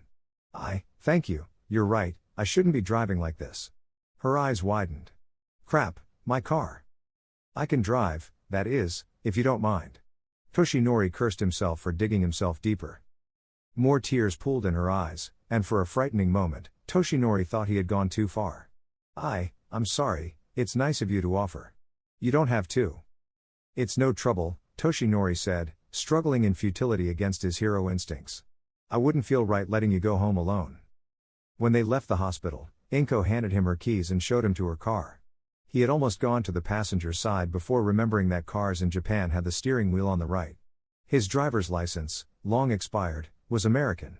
He prayed he wouldn't get pulled over as he pulled the rusting minivan out of the parking lot. The drive was mercifully short, and Inko had stayed awake enough to supply directions. Her apartment was on the 4th floor. Toshinori felt his chest throbbing by the time they made it up. His agent always made sure he had ground floor lodgings. The thought of leaving her at the bottom floor didn't even cross his mind. When she unlocked the door, he took in the unfamiliar apartment with open fascination.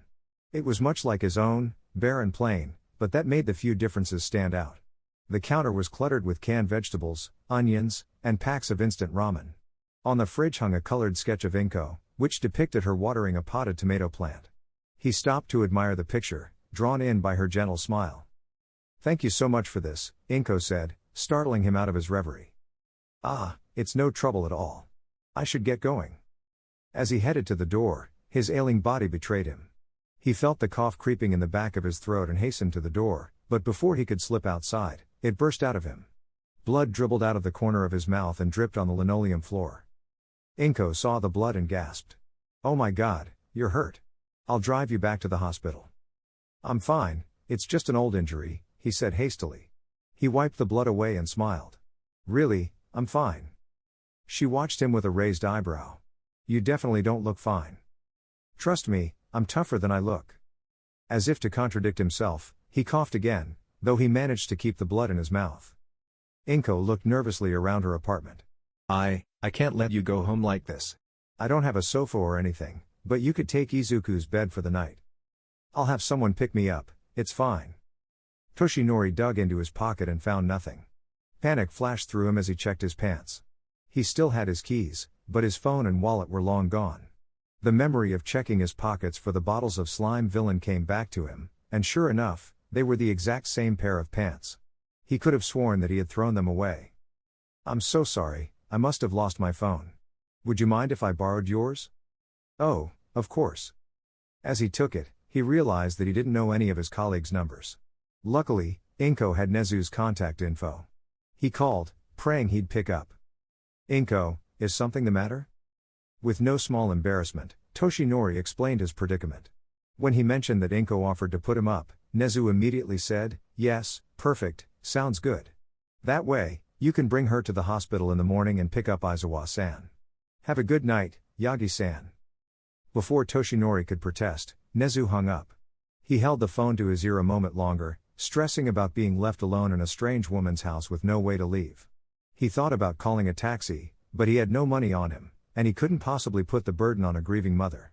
To his shame, he realized that Nezu and the other heroes were probably too busy in the wake of the villain attack to pick him up anyways. He began nervously, "Guess I don't have a ride." "Oh. So, I guess need a place to stay." "Oh. Okay." "Oh, okay?" "Yes.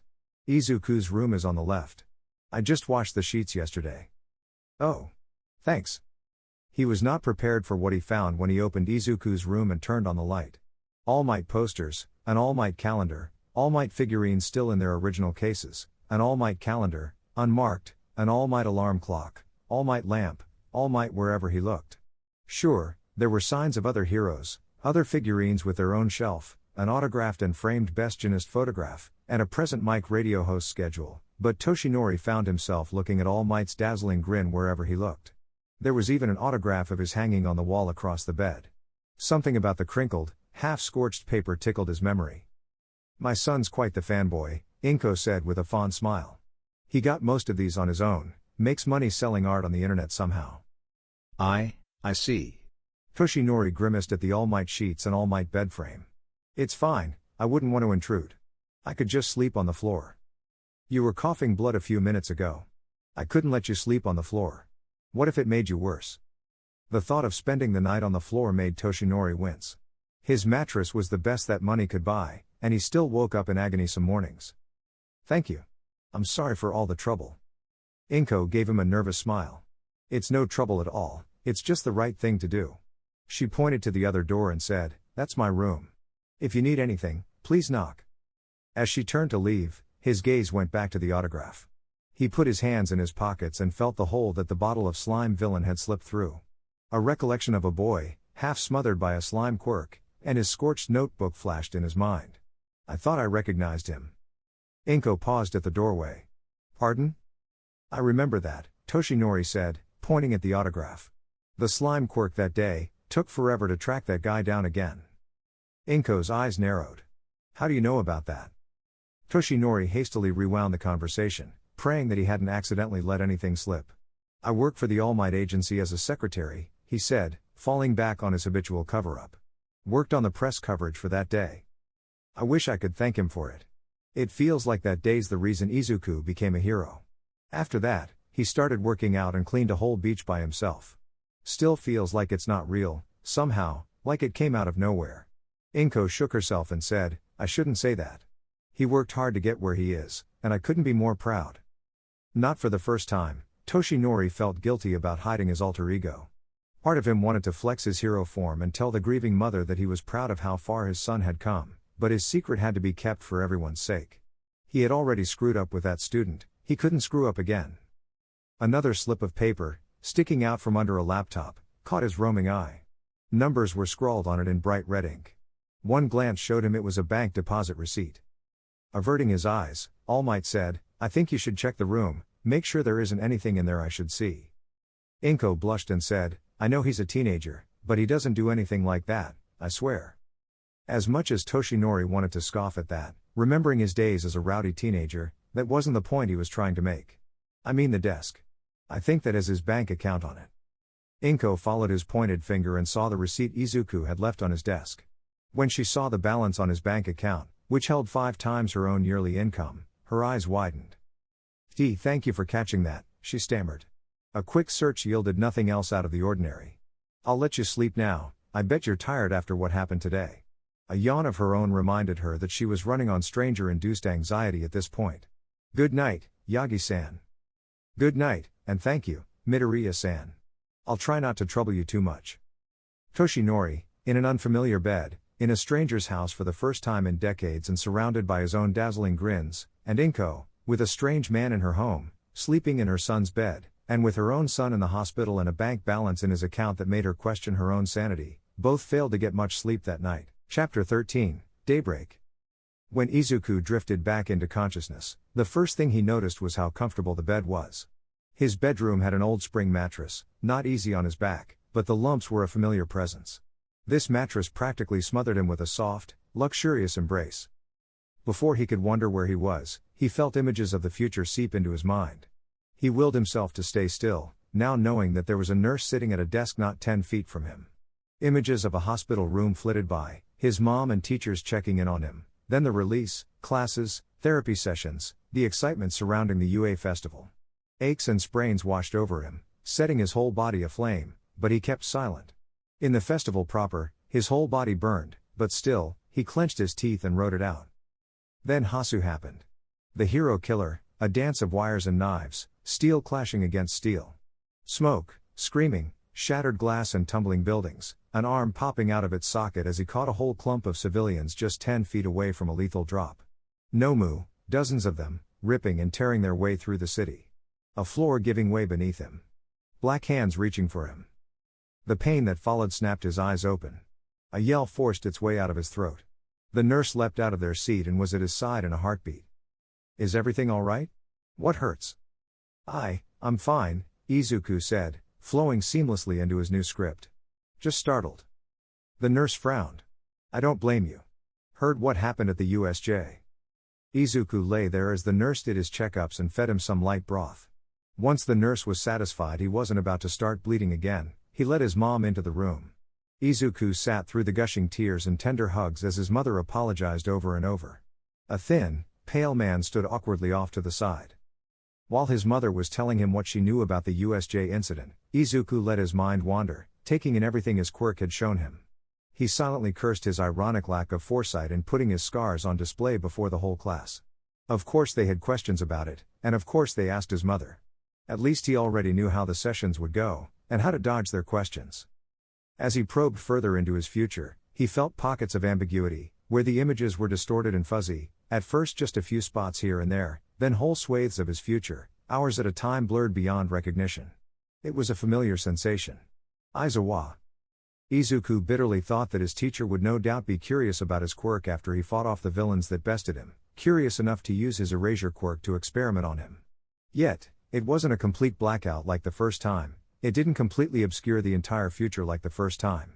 Was it because no matter what he did in those moments in the long-term future, the UA festival and Hasu wouldn't change? If he hadn't reacted so poorly the first time, if he had kept perfectly calm while Aizawa used his quirk, would his original fate in 1C have come to pass? When the doctors arrived and asked his mother to leave the room, he asked if he could have his laptop from home. After a quick check, the doctors agreed, and his mother hurried home to get it.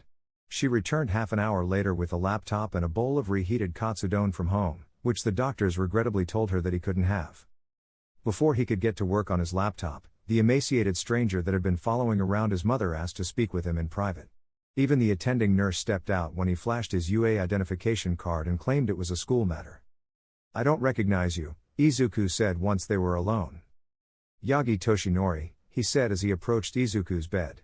"You haven't had me for any of your classes yet." "Not that. I mean, I have no idea what hero you are." "Ah." Even to Izuku, Yagi looked uncomfortable with the question. "I haven't exactly been doing much work lately." "Because of an injury?"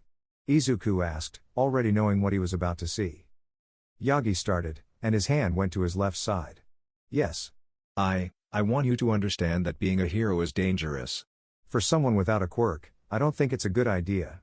He pulled up his shirt, revealing the puckered skin where a villain had gouged out half his chest. "This is what heroes face every day." He pointed at Izuku's bandaged forehead. "That won't be the last time a villain puts you in the hospital if you go down this path, and odds are you won't be so lucky next time." "If I wasn't there," Izuku countered, "all 5 of the students with me would be dead. Most of them would have never made it onto the boat, not with all the villains swimming in the water. Ida-san made it up without my help, but stuck in the middle of a lake, with maybe Yaoyorozu-san and Mina-chan backing him up, there wasn't much he could have done against villains whose quirks were at their strongest in the water. They would have torn the boat apart." Yagi was left without words, but Izuku wasn't done. "If Ida-san didn't warn the school, how much longer do you think it would have taken before they would have known what was happening?" Would any of them have even made it out alive? The Nomu would have had that much time to hunt down and kill everyone in the building. Once Izuku was done, silence filled the room. Yagi watched him, frowning as he considered Izuku's speech. After a moment, he bowed his head. My apologies, young man. I only saw how it all ended. Truth is, I have no idea what had happened in there. I was quick to assume, well, that I couldn't do anything without a quirk? Yagi cringed.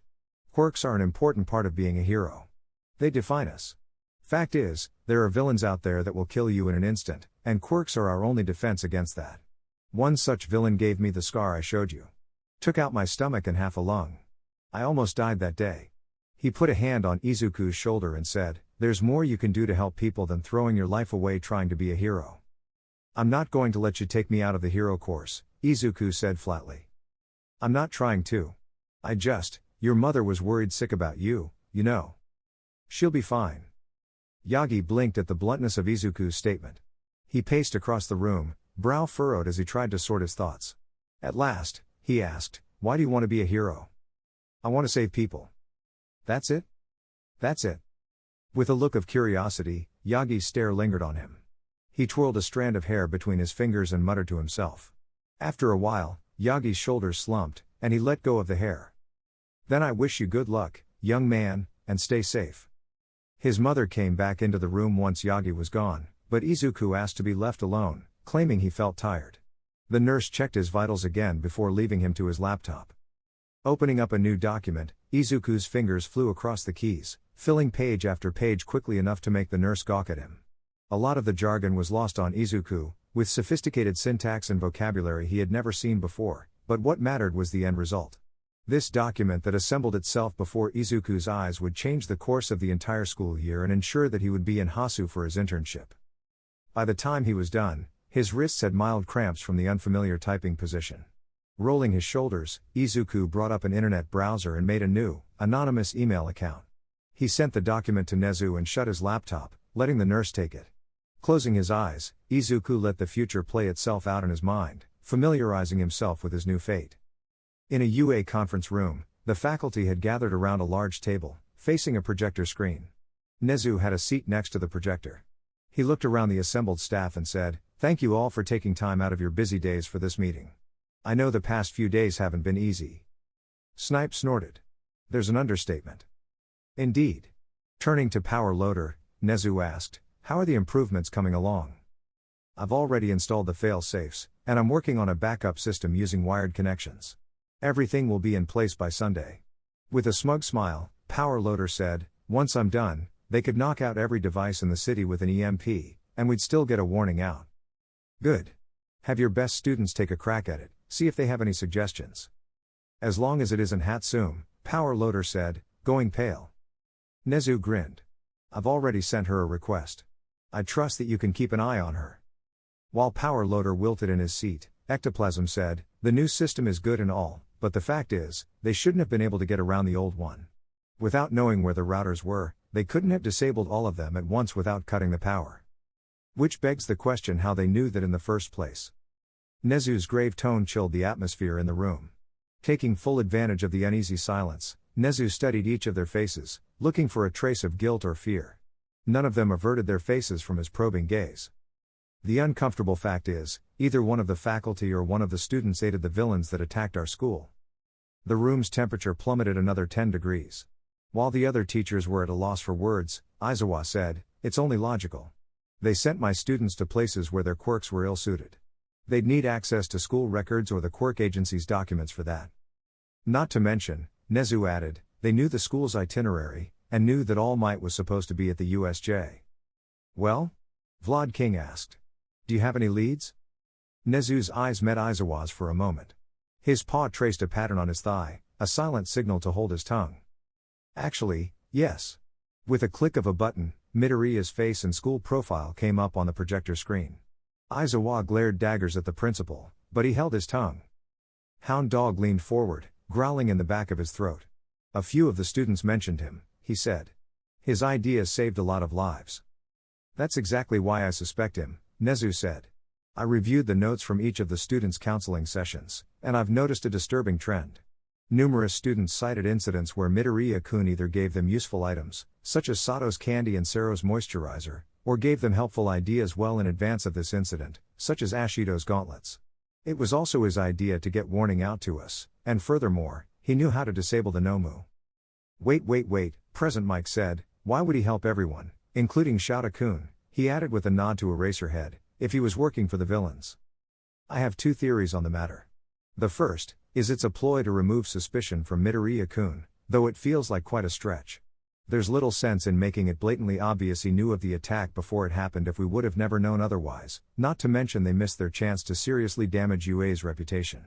I believe that Midoriya-kun may be assisting the villains, but wouldn't allow any harm to come to his classmates. So, he's being forced to help them? Midnight asked. Whether his assistance of the villains is willing or not remains to be seen. The fact remains, he knew this would happen beforehand, neglected to warn us, but did everything in his power to protect everyone. Stunned silence filled the room. Cementos cleared his throat and asked, what are we going to do about him? For now, nothing. I will closely observe him and see if I can catch him contacting the League of Villains. What I ask of all of you is to act normally around him and come to me if you see or hear anything suspicious. Heads nodding and scowls suppressed, the teachers agreed without a word. Nezu brought up his next slide, a bullet point list outlining prospective changes to the UA Sports Festival. For our next item, I have a proposal to change the layout of the sports festival this year. Aizawa nodded in approval and Power Loader smirked, but a few teachers protested. Letting students use more support equipment? Snipe asked. Haven't we been trying to cut down on that? And having the business students get directly involved? Vlad King crossed his arms. Isn't that going to make everything too complicated?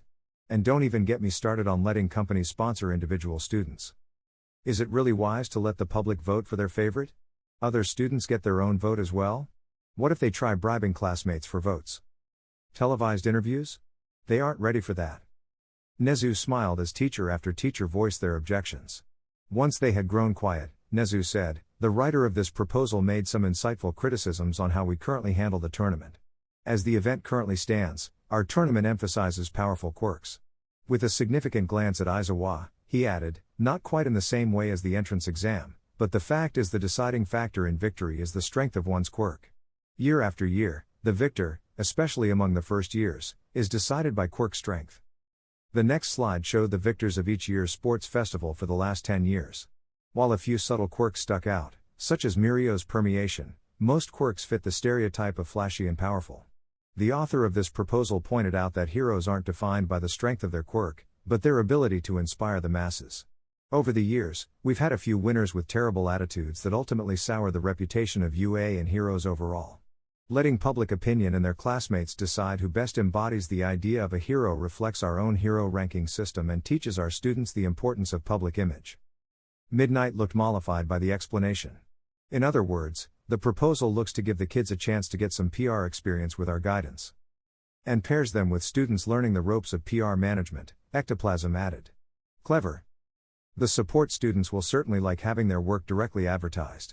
With a shudder, Power Loader said, I know Hatsune was planning to enter. Sends a shiver down my spine just thinking of it. I can get behind the PR stuff, Snipe said, but I still don't like the support equipment part. Didn't you use rubber bullets for your sports festival? Aizawa asked. They were necessary for my quirk. These new rules let students use anything they want. Which certainly works in one student's favor, Recovery Girl said, speaking up for the first time. Nezu watched as a few of his teachers realized what she meant. Ectoplasm, brow furrowed, asked, Midoriya-kun ties into this, doesn't he? Incidentally, he does. He wrote the proposal. Present Mike was halfway out of his seat before he stopped himself. That's way too fishy. What if the villains are planning something? I believe they are. Nezu went back to the proposal outline and pointed a laser at the bullet point regarding support equipment. Suppose villains attack the sports festival. I imagine they'd have a harder time killing students if they have their gear. You believe Midoriya is trying to help us again, Cementos said. That, or it's a trap, Snipe added darkly. If it is a trap, I see no benefit to the villains. It's safe to assume that the attack will happen during the first year's festival, as Midoriya said to roll out the proposal for them alone, as a trial run. We should increase patrols, Hound Dog said. I'll approach a few agencies as we get closer to the festival. For now, I propose that we roll out Midoriya's plan. Does anyone have any objections? Nezu saw a few troubled frowns in front of him, but no one said a word. Izuku was still glaring at him, Snipe fiddled with his hat, and Ectoplasm stared thoughtfully into the middle distance. Recovery Girl chewed on a gummy, evidently untroubled by the presentation, while Hound Dog growled softly to himself. Great. With a swipe of his paw, disguised as a casual brushing of his suit, he sent another signal to Izuku. That's all for today. Please continue to get everything ready for classes on Monday. Nezu returned to his office and poured 2 cups of tea. 5 minutes later, Izuku slunk into the room and silently closed the door. You don't seriously believe Midoriya is working for the villains, do you? He hissed. Not at all. It's the only way to protect him. Izuku gave him an incredulous stare and let out a tired sigh. Explain. If the villains wanted to figure out why their attack failed so badly, their spy would look into our reports on the matter. Quite a few of them mentioned Midoriya-kun's meddling. Izuku looked troubled, but he said, I get that, but I fail to see how singling him out helps at all. It helps when I pretend to be suspicious of him. Nezu sipped his tea and frowned at its lukewarm temperature. I've already made it known that I suspect a spy in the school. By framing Midoriya, I encourage the spy, and the villains backing him, to leave him alone. I'm also hoping that the spy will let their guard down, thinking that my attention is solely on Midoriya-kun. That's a lot of assumptions you're making. If you have a better plan, I'm all ears. Izuku frowned into his cup of tea. After a moment, he grumbled to himself and downed the cup. Fine. I'll play along. Do you have any idea who's the real culprit? One of the upperclassmen. The first years haven't been here long enough to get all the data on our security system without drawing attention, and I've thoroughly vetted the faculty. Narrowing it down further than that will take time. What about Midoriya? Nezu had a smug grin, like a cat that had gotten into the cream. If he was part cat as well, it'd go a long way to explain how Izuku put up with him. I figured out how his quirk works. Izuku's eyes widened. How? At this point, it's fairly obvious his quirk is precognitive in nature. Even knowing the entirety of the villain's plans, he had no way of knowing that giving Ojiro something to throw would be crucial to saving a few of his classmates. Izuku nodded along. Nezu took a sip and continued, however, that begs the question of how his prediction is formed. What precognitive quirks we know of, such as Night Eyes, work by using information in the present to calculate forward. However, when you erased Midoriya-kun's quirk, you also disrupted his ability to see the future and took him by surprise. If he could see the future, then he should have known I would erase his quirk, right? Izuku asked. Precisely, which got me thinking, if his quirk doesn't project forward, then maybe it works backwards. Nezu slapped a thick stack of papers on the desk. Izuku flipped through them. The paper was riddled with obtuse vocabulary, and in red pen, numbers were marked next to some of the more unusual words. I haven't even heard of some of these words, Izuku mused as he scanned the section on restricting equipment budget. That's because I made some of them up. I even added them to the online dictionary, in case Midoriya-kun got curious. I thought he wrote this. He did. But if you made up these words, how did? Let's start from the beginning of his proposal.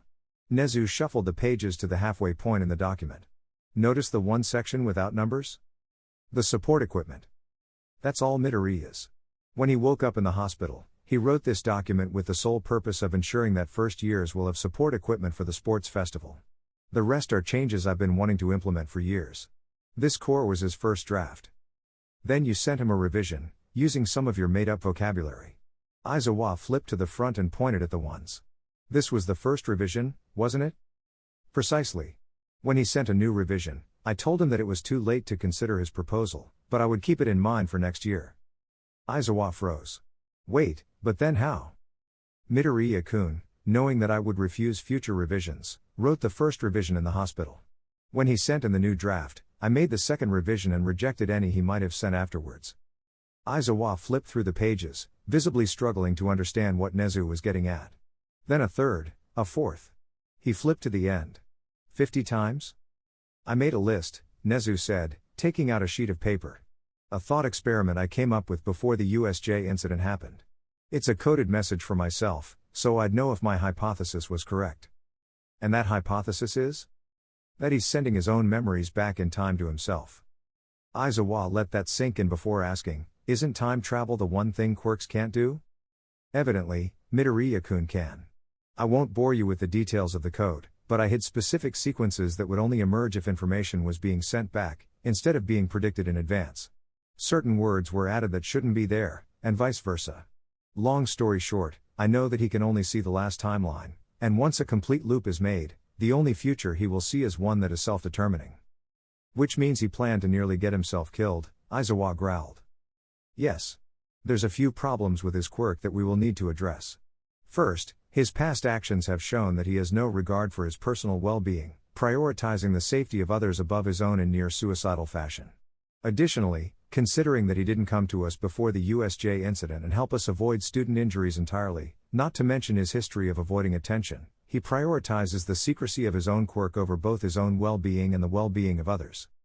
Something that can't fly if he wants to be a hero. Are we finally going to talk to him about this?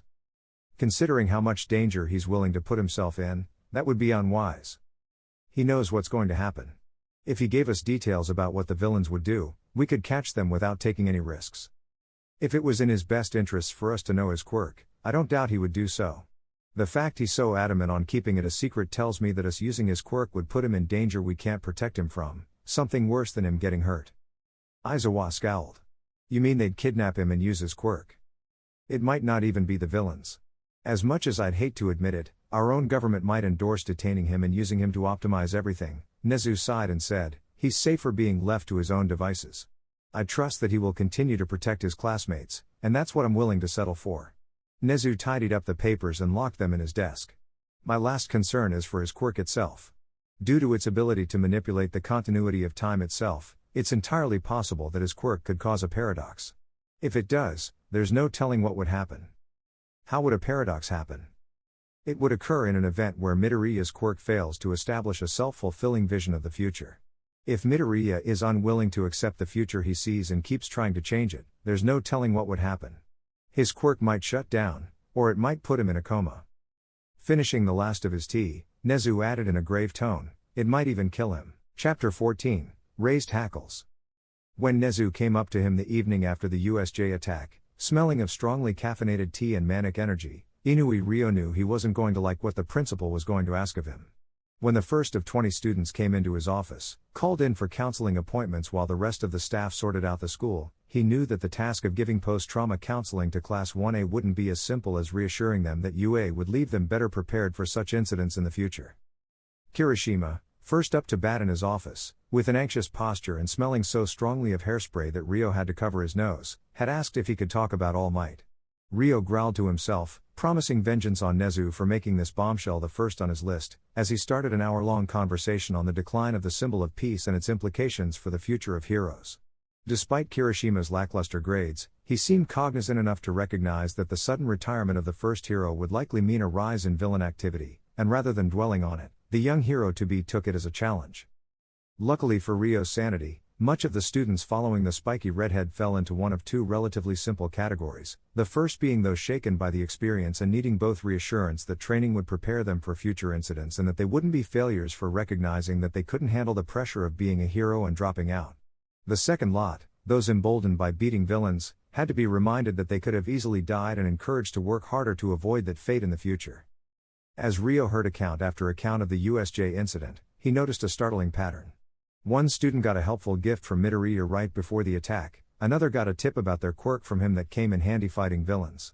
Ryo might have dismissed one or two, but after the sixth time he heard about Midoriya helping a classmate, he couldn't help but believe Nezu's theory that he was somehow involved with the League of Villains. Just as Ryo was lulled into a false sense of security by all the relatively easy sessions, he got another one of what Izuku might call problem children. Yaoyorozu had been tense for the first 5 minutes, hesitant, answering with the bare minimum. Ryo asked easy questions, skirting around the topic of the USJ until her defenses crumbled. The waterworks started, and the next 30 minutes were a sob-shaken account of how inadequate she felt in the face of Midoriya's impeccable academic record and unwavering confidence. Her voice rose to a heartrending crescendo as she blamed herself for nearly getting Midoriya and her other classmates killed by resisting his orders, by questioning him and nearly wasting her quirk trying to beat the warp quirk villain faster when he knew they would need it for medical supplies. Ryo had gone 20 minutes over time consoling her and advising her to talk to Midoriya about it. He hoped he'd get the chance to bring it up with Midoriya before she approached him. Following her came Asui Tsuyu, who was shaken after seeing the aftermath of Todoroki's quirk. She already had a healthy conclusion about the incident, that the deaths, while unfortunate, had been necessary to protect them. Ryo left her with the suggestion to not act any different around Todoroki and let the counselor handle discussing the incident. Next on his gauntlet of troubling students came one whose smell was just as explosive as his quirk and his personality. At first, Ryo pegged him as one in hard need of a dose of reality, and while that assessment didn't change, the conversation took a hard turn away from the USJ and towards the childhood friend Deku. It didn't take long for Ryo to piece together that he met Midoriya. He wouldn't forget any time soon watching the footage of the quirkless student clocking him with one punch. Bakugo rambled on about their childhoods, middle school, the assessment, growing angrier and angrier over each impossible thing Midoriya did and the impassive attitude with which he addressed the world. For all that Bakugo said, Ryo could sense it was merely the tip of the iceberg, from the way the teen cut himself off when he was about to stray to a different topic with a guilty glance at the counselor, to the frustrated muttering under his breath each time he fumbled out half a swear. Ryo had half-tuned out Bakugo, using the time to wonder exactly what he was dealing with, when it all came together in his head. Midoriya's burn scars, something he had been researching in preparation for the cancelled Monday appointment, the evidently troubled history between these two students, Katsuki's defensive attitude. "Are you aware of Midoriya-san's scars?" Ryo asked when Bakugo paused for breath. Adrenaline tickled Ryo's nostrils as Bakugo's eyes widened for half a second. The teen's answer came uncharacteristically hesitant. "No, not like I look at him or anything. I don't know what you're talking about." His facial features and posture practically screamed guilt and fear. Despite his feral appearance, Ryo wasn't the guidance counselor for nothing. His canine features came with a superhuman ability to read facial features, leaving him far more capable of understanding human emotions than most humans. While his quirk wasn't a certified lie detector like Tsukuchi with the police, he could often tell when someone wasn't being honest with him. With no practice in emotional self-control, Bakugo was an open book to him. "I see. Were you aware of any harassment that was taking place while he was at school?" Bakugo scowled. "Why are we talking about Deku? Isn't this supposed to be about me or some SH? Well, considering that you just spent the last 45 minutes talking about him, I believe it's a topic that's very important to you." Bakugo flushed as he looked around for a clock. Ryo had purposefully arranged his Spartan, plain office so there wouldn't be any clocks visible from the student's chair.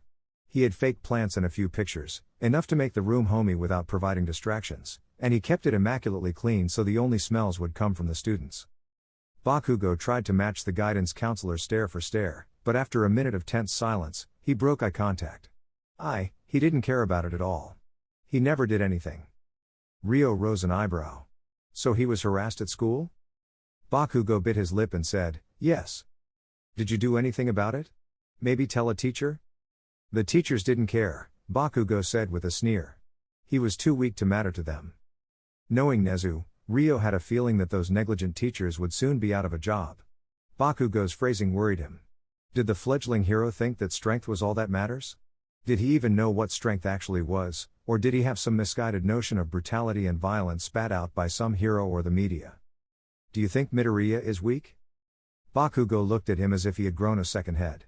"Course he is. He doesn't have a quirk. And yet, he won against you and Todoroki in combat training within the first week of school, and by Aizawa's reports, he's doing quite well in the training exercises. Heroes are more than their quirks, though it's easy to forget that when everyone makes a big deal out of it. I bet you grew up with everyone telling you how amazing your quirk was. It was an easy bet to win." Bakugo's school records throughout his childhood were peppered with teachers' remarks about how strong his quirk was. Bakugo flushed and clenched his hands tight enough to pop a few beads of sweat. "Having a powerful quirk certainly helps," Ryo continued, "but it's important not to rely on it completely, or you'll find yourself helpless in a situation where your quirk can't do anything." From the pensive scowl on Bakugo's face, he was remembering the USJ's downpour zone. Without his gauntlets and his classmates, he would have likely died that day. "So, do you still think Midoriya is weak?" Ryo asked. This time, Bakugo thought carefully before giving his answer. If he was strong, he wouldn't have let anyone push him around. He would have fought back, or did something. He didn't do anything when they were beating him up. He didn't fight, he didn't even try to run away, or shout, or do anything. He just stood there and took it. Bakugo audibly ground his teeth. It was like it didn't even matter to him. As someone with a mutant quirk, Ryo hadn't led a charmed childhood. He'd been called mutt, had his head forced into toilets, and had his lunch swapped out with dog kibble. Listening to Bakugo blame Midoriya for being harassed, especially when he was the one on the giving end, made Ryo angry enough for a bit of growling to creep into his voice. If he did fight back, what do you think would have happened? Bakugo blinked, then furrowed his brow. They'd leave him alone. Punch a few faces, and everyone knows not to mess with you. Ryo made a mental note to add resorting to violence to gain respect to the growing list of topics to address on Bakugo's psych-eval. I tried that.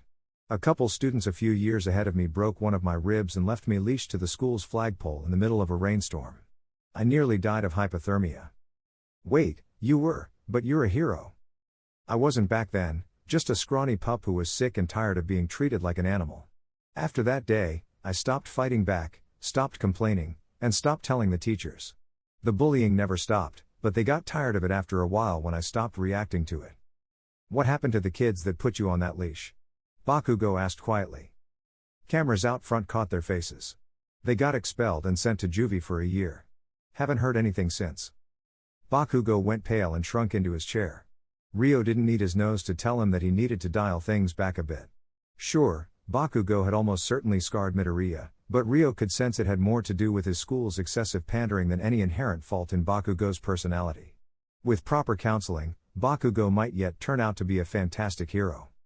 And if he was wrong, Ryo will make sure Bakugo Katsuki never graduates from UA. Going back to what I asked earlier, what do you think would have happened if Midoriya fought back? I would have, Bakugo blurted out before he caught himself. It would have stopped, I know it. Did Midoriya have any reason to believe that? After a long silence, Bakugo muttered, no, that's not right. What's not right? He wasn't afraid of things getting worse. He didn't care at all. No matter what anyone did to him, he didn't react. Didn't cry, didn't scream, didn't run away or do anything. He just stood there and took it. He didn't care. Does that make it right for people to hurt him? Bakugo trembled as Ryo stared him down, waiting for his answer. His voice shook as he answered, if he wanted it to stop, he should have done something, or said something, or anything. It was like nothing mattered to him anymore, not his notes, or his homework, not even his body. Nothing. It was like hitting a punching bag, he just stood there and took it. He handed money over, let himself be pushed into lockers, didn't fight back when his head got pushed in toilets, nothing. He never tried to make it stop, not once. Does that make it right to hurt him? Ryo asked. Ryo waited, hackles raised, while Bakugo teetered on the edge of expulsion. If the unruly teen felt his actions justified, that he saw no problems causing harm to the people he will be expected to protect, he would have no place being a hero. There was a glimmer of defiance in Bakugo's eyes when he looked back up at Ryo, but as they stared at each other, the bravado vanished. Bakugo looked down, clutched his knees hard enough to make his arms shake, and said through gritted teeth, no. It's wrong. Why is it wrong? Taking a deep breath, Bakugo answered, because he couldn't fight back. Definitely not the answer Ryo was looking for, but he decided that was enough progress for one day. I'll see you next week. We still have to discuss your actions during the USJ incident. Bakugo bolted from the room, leaving a relieved scent bathed in adrenaline in his wake. If counseling Bakugo was like whitewater rafting, frantically navigating a torrent of emotional outbursts, counseling Todoroki was like using dowsing rods to find a hidden mouthful of water in a desert. The scarred teen watched him in sullen silence while Ryo waited for the tension to goad him into speaking. 10 minutes had passed, and Todoroki hadn't said a single word. Forced by the clock into speaking, Ryo asked, do you know why you are here? Because I killed 15 people. While Todoroki's impassive expression would have fooled most people, Ryo could see the emotions simmering under the surface. Subtle twitches of his eyes and jaw hinted at shame and disgust. The fact he called the villains people at least meant he could skip the morality lessons on valuing life and not incinerating every villain he came across. You acted in the defense of your own life and that of your classmate. While the deaths are regrettable, fact is, it was you or them. That's not an easy choice to make. I chose to use his fire. It did the rest. For such a short sentence, that held a surprising amount of information to unpack. First, his fire, whose fire? Why wasn't his own? As for it doing the rest, could he not control it? He must have said that last one out loud, since Todoroki answered, fire burns. That's what it does. All it does, it hurt and kill people. Does that include your dad? Todoroki's face barely twitched, but what little was there, coupled with a sudden spike in adrenaline, told Ryo he had hit a sore spot. Todoroki mechanically said, "Endeavor stops villains. If they don't want to get burned, they shouldn't do crimes." That use of his hero name was telling. Figures that the hero with the highest villain fatality rate also has domestic issues. Working from that, Ryo pieced together a rough picture of why Todoroki was unwilling to use his fire and didn't like what he saw. As tempting as it was to pry further into Todoroki's home life, Nezu had warned against getting Endeavor involved in his counseling. Thinking back, Nezu had to have known, or at least suspected that Endeavor wasn't exactly a model parent. Instead, Ryo asked, "Why do you think fire's only good at hurting people?" That was definitely a thorny question. From the way Todoroki stared blankly at him for a minute, his eyes imperceptibly narrowed. Ever stick your hand in a fire? All it'll do is burn. True, but most people don't go around sticking their hands in fire. It can burn away obstacles, or light a dark room. With a meaningful look, Ryo added, "It could also warm someone suffering from hypothermia." "Are you saying I should use it?" Todoroki asked darkly. "You should. It's your quirk, isn't it?" Definitely the wrong thing to say, judging by the defensive shift in Todoroki's posture. "Are you going to make me?" "Of course not. If you're not comfortable with your quirk, I won't make you use it. I encourage you to discuss your discomfort with me or a quirk specialist, since psychological issues related to one's quirk can have a serious impact on your mental health, but otherwise, the choice of what to do with your quirk is ultimately yours. Not mine, not the school's," and with a deep breath, thinking it over carefully, Ryo added, "and not your father's." Ryo had been hoping for signs of relief and gratitude, but mentioning Todoroki's father only elicited another spike of fear. "Going back to why you're here," Ryo said, "I would first like to ask, do you regret killing those villains?" The tension left Todoroki's face and shoulders as he relaxed. "I don't. They were trying to kill me, and I was acting out of self-defense." Not a great answer, but not one that screams danger either. Should all villains who try to kill people should be killed? Todoroki paused, sensing that he had misstepped with his first answer. It should be avoided, but it is ultimately a hero's priority to stop villains from committing crimes. If they can't be taken alive, killing them is acceptable. That was a common attitude of the old guard heroes, the ones who had lived before All Might's meteoric rise to fame and the ensuing peace that UA was trying to weed out of hero society. Given how thoroughly Endeavor lived by that philosophy, it was little surprise that his son also believed it. "Heroes do more than stop villains," Ryo said. "They serve as role models. It is by their example that many others live their lives. They inspire the next generation of heroes. They sway public opinion. It's important for heroes to consider not only the immediate results of their actions, such as the deaths and property damage they cause, the lives they save, and so on, but also the long-term impact, what people think of heroes and villains, how we should treat villains, and how future villains will react when they see you at the crime scene." After a moment, Todoroki said, "If a hero kills villains, other villains will know that the same will happen to them. Does that stop villains from committing crimes?" "I guess it doesn't." Staring absently at Ryo's desk, Todoroki thought it over some more and said, "It makes them more desperate. If losing means they die, they'll do anything." "And if a hero is known for being merciful and helping villains that need it," Ryo said, prompting Todoroki to fill in the blanks. "Then villains might surrender without a fight. Seems like wishful thinking. It's something to consider. Like I said, heroes have to consider how their decisions impact the public." Having run out of time, Ryo said, "That's it for today. I have to do this again, right? Same time next week." Todoroki stood, bowed, and said, "Have a good day, Hound Dog San." After Todoroki came Ryo's last student, the one he had been simultaneous eager and dreading to have in front of him. A long-term bullying victim, by one of his current classmates no less, with scars covering his back, chest, and arms, a quiet, but sharp mind, and an evident death wish given how he had thrown himself at Shigaraki. Ryo had no idea what to expect going into the counseling appointment, only that he would have his work cut out for him. He never liked having parents sit in on his meetings. For one, their scent interfered with the students, and while it was sometimes illuminating to see how the parents reacted, he preferred to work with one scent at a time. Even worse, Midoriya-san was wearing perfume, a weak generic brand, but one that made his nose itch. Second, the parents' presence made it harder to get the student to open up, and considering Midoriya Izuku's history, Ryo did not need it any harder than it already was. Once they exchanged pleasantries and the elder Midoriya thanked him profusely for meeting with them, Ryo took a moment to observe him both. Inko was a bundle of nerves that he could plainly pick out underneath the perfume, while the younger Midoriya was much calmer. His facial features were not the thin mask Todoroki wore to hide his inner turmoil, but an iron wall, impassive, unyielding, and unchanging. The longer Ryo looked at Izuku's constant, bland expression, the more uneasy he felt. I would like to start off by saying that I am aware that you have suffered from bullying and physical harassment during your childhood, Ryo told Izuku. However, I don't know the extent of the issue. I don't know who's responsible, though I know Nezu is looking into it. Knowing him, it won't take long to get answers. That said, my priority today isn't to figure out who did what. I'm here to make sure that you are alright. Izuku pulled back his hair, revealing a white, puckered handprint on his forehead. The doctors say it'll scar, but it's fine. That's good to hear, but I was referring to your emotional well-being. I know it's not easy, talking about what happened. I've been there. I know what it's like, getting beaten up, pushed in lockers, having your things taken. You can talk to me about it any time you need to. I appreciate the concern, but I'm fine. No facial twitches, no waver in his voice, even his scent stayed the same. This wasn't the thinly veiled disguise of a troubled teen's emotions. For this thorough of control over his emotional state, to not react even the slightest to the mention of his past trauma down to his involuntary physiological functions, there had to be something very, very wrong with him. If that ever changes, let me know. Now, why don't we discuss the USJ incident?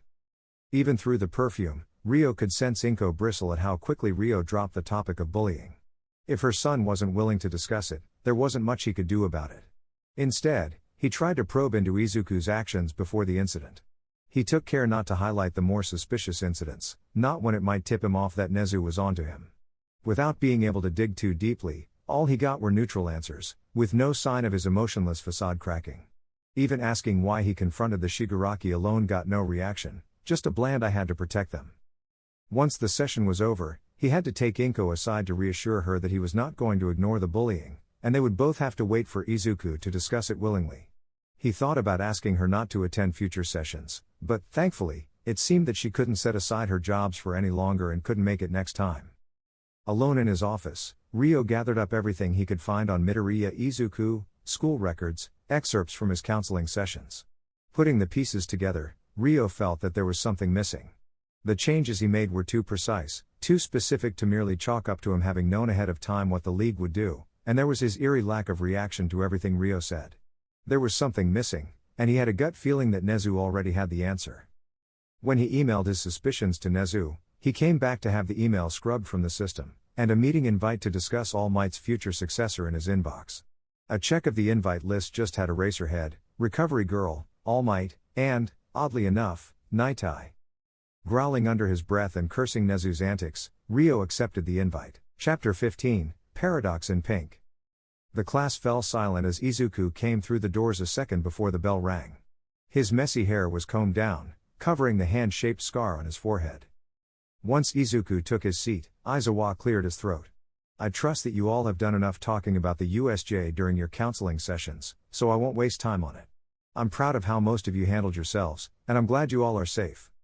Muttering rose among the students at the implication that Aizawa wasn't happy with a few of them, but the teacher quelled it with a glare. Moving on. We normally don't start talking about the sports festival this early, but the school will be implementing some big changes this year that you will need to be made aware of now. Bakugo leapt out of his seat and roared, "This isn't about those stupid villains, is it?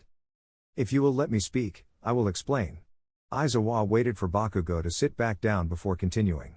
Does anyone know what a pro-hero's most important job is? Yaoyorozu's hand shot into the air. To protect civilians and apprehend villains. Which is it? She faltered before saying, civilians. A good answer. 10 or 15 years ago, you'd be correct. However, times have changed.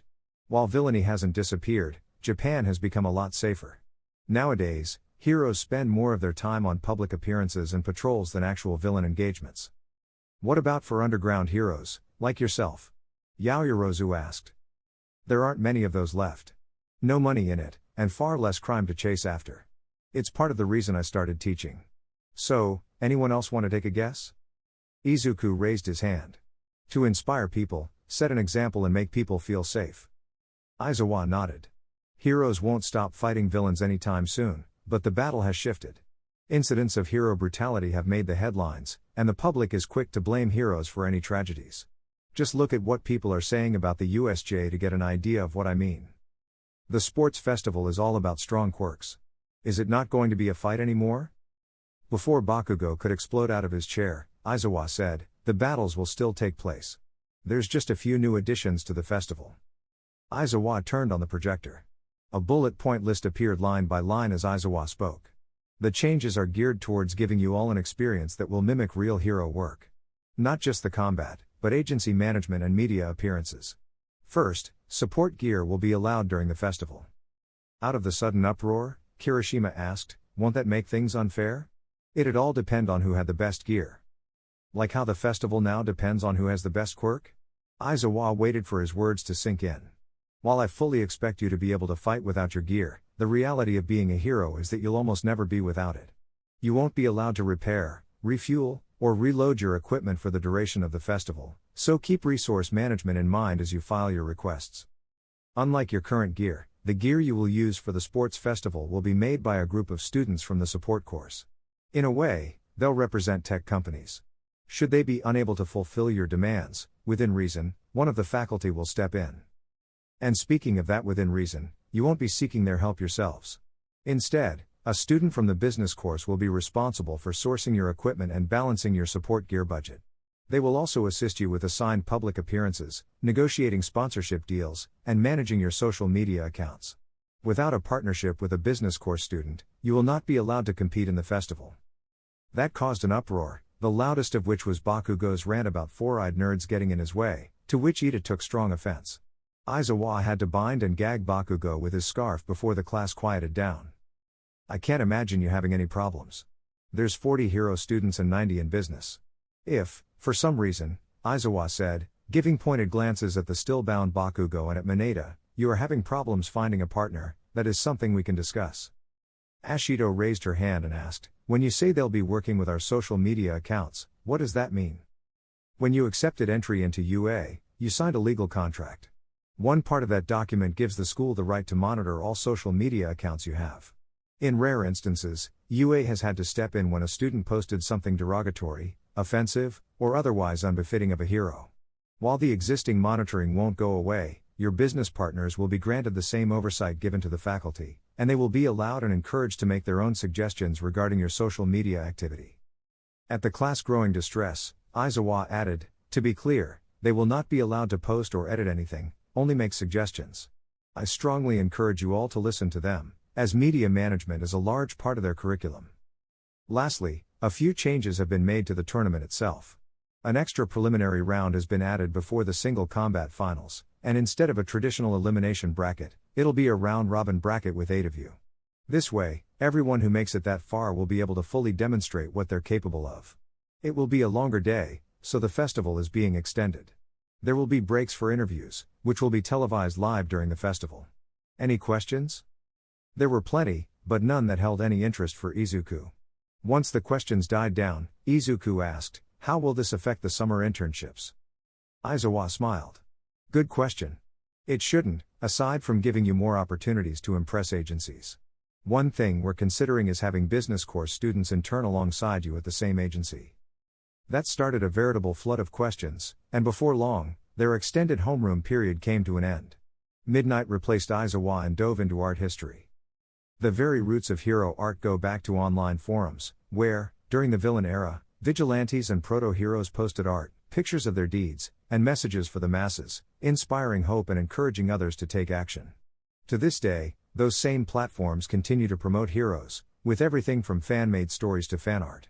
With a sly smile, Nemuri added, some of the money those artists generate go back to the heroes they represent. In more ways than one, they support us. What makes the forums fascinating is that they're the trendsetters. About 15 years ago, as All Might cleaned up the streets, erotic art started cropping up. Censored pictures of bygone heroes flashed on the screen.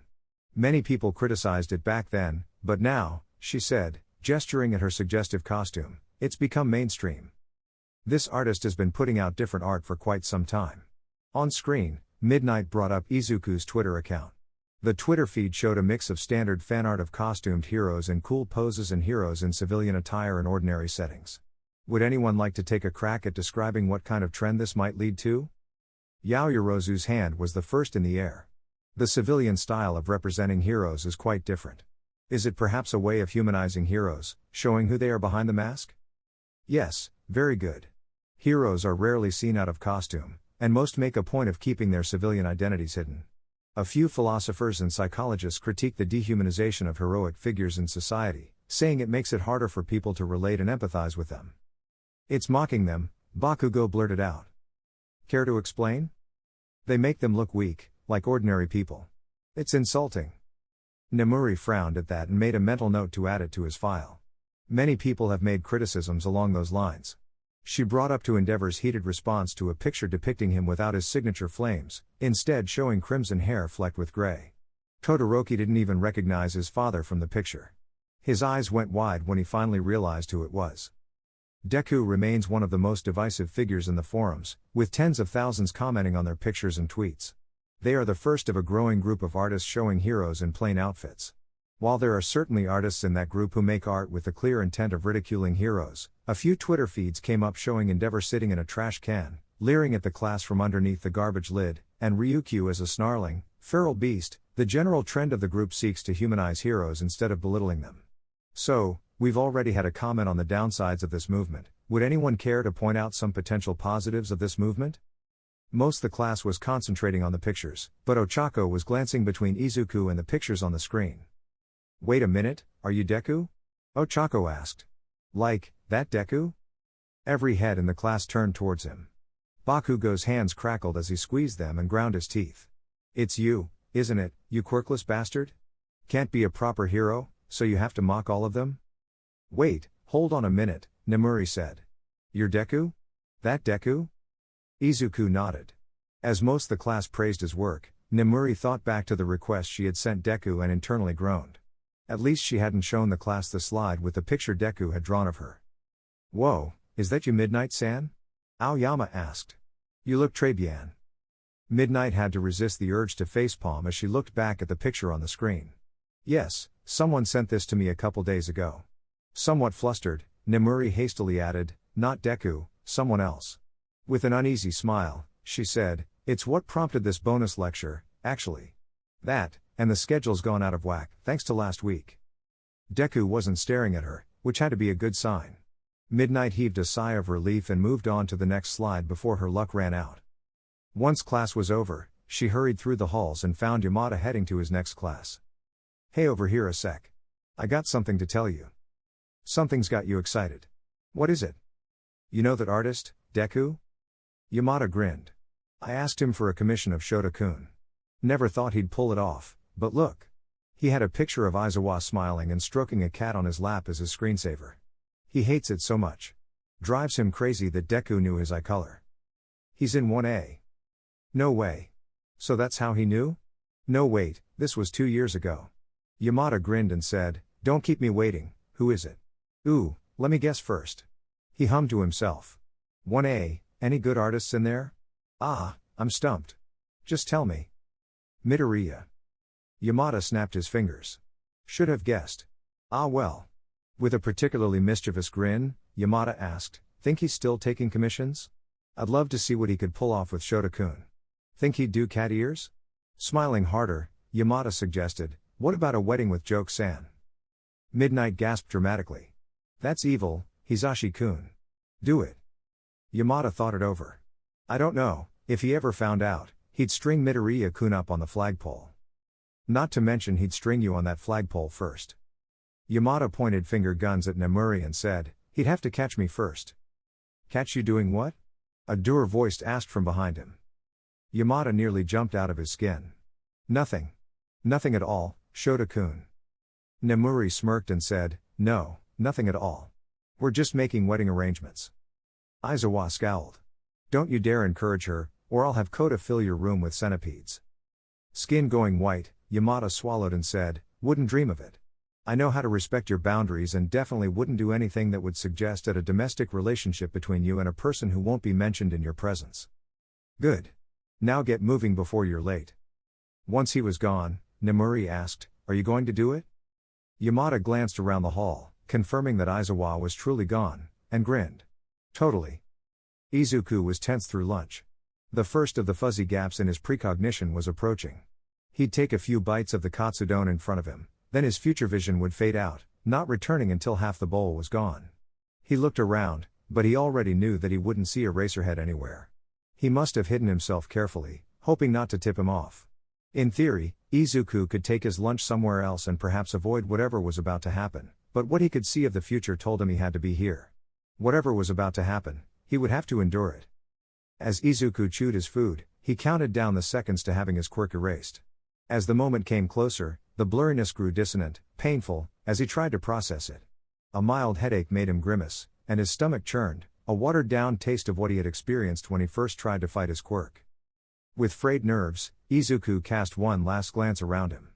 Koda and Todoroki were sitting next to him, and Ida and Ochako were further down the table, going through Deku's Twitter feed together.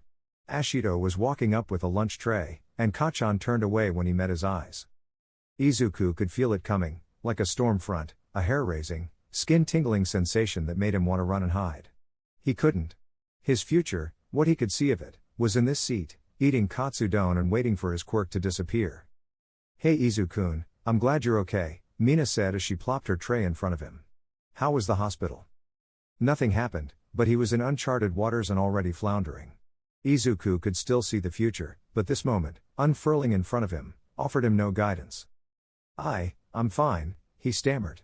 "Hospital was okay." Mina gave him a strange look and said, "Not gonna lie, I was pretty scared. It was cool of you to fight the villain yourself.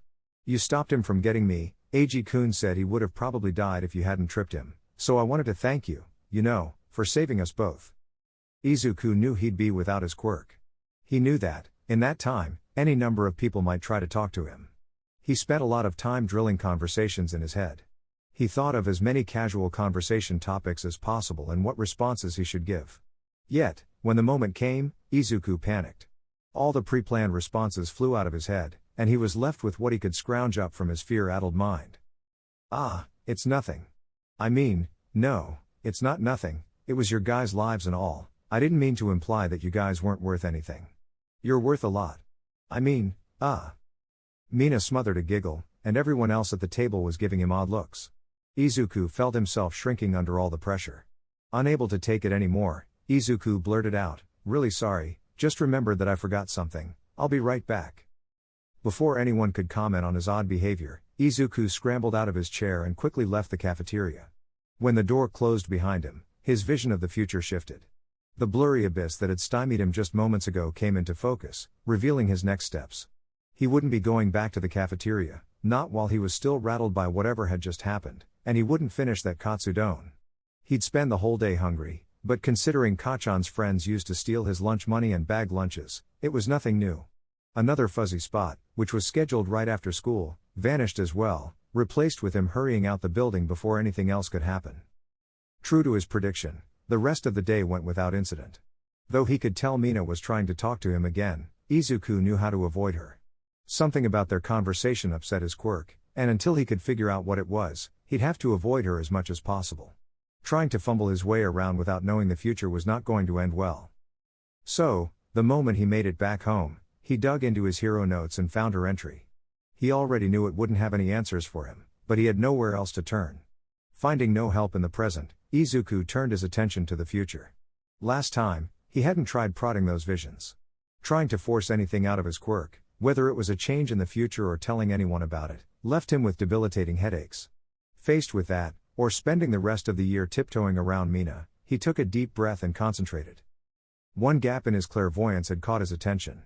It was this small, fixed point, still unclear to him, but fixed in the place. To him, it felt like a North Star, a constant in the dizzying expanse of uncertain future, and some instinct, or perhaps guidance from his quirk, told him that precise moment was the key to understanding it all. As he concentrated without success, Izuku wondered with no small amount of frustration why his quirk was having trouble now. Aizawa's erasure made sense, and while All Might was still an unknown, at least he could assume it had something to do with the undisclosed nature of his quirk. But Mina? She was a known entity, and unless his quirk had some physical manifestation, her acid shouldn't be able to erode his vision. And besides, it hadn't stopped during that date they went on. The recollection of sitting in front of Mina, eating mint mochi while she leaned forward, giving him a generous show of cleavage, to look at some art samples in his journal, fit neatly into place, like a key into a mental lock. While the vision held onto its hazy quality, he could make out a vague impression of that pivotal moment in his uncertain future. First came the sensation of lips against his.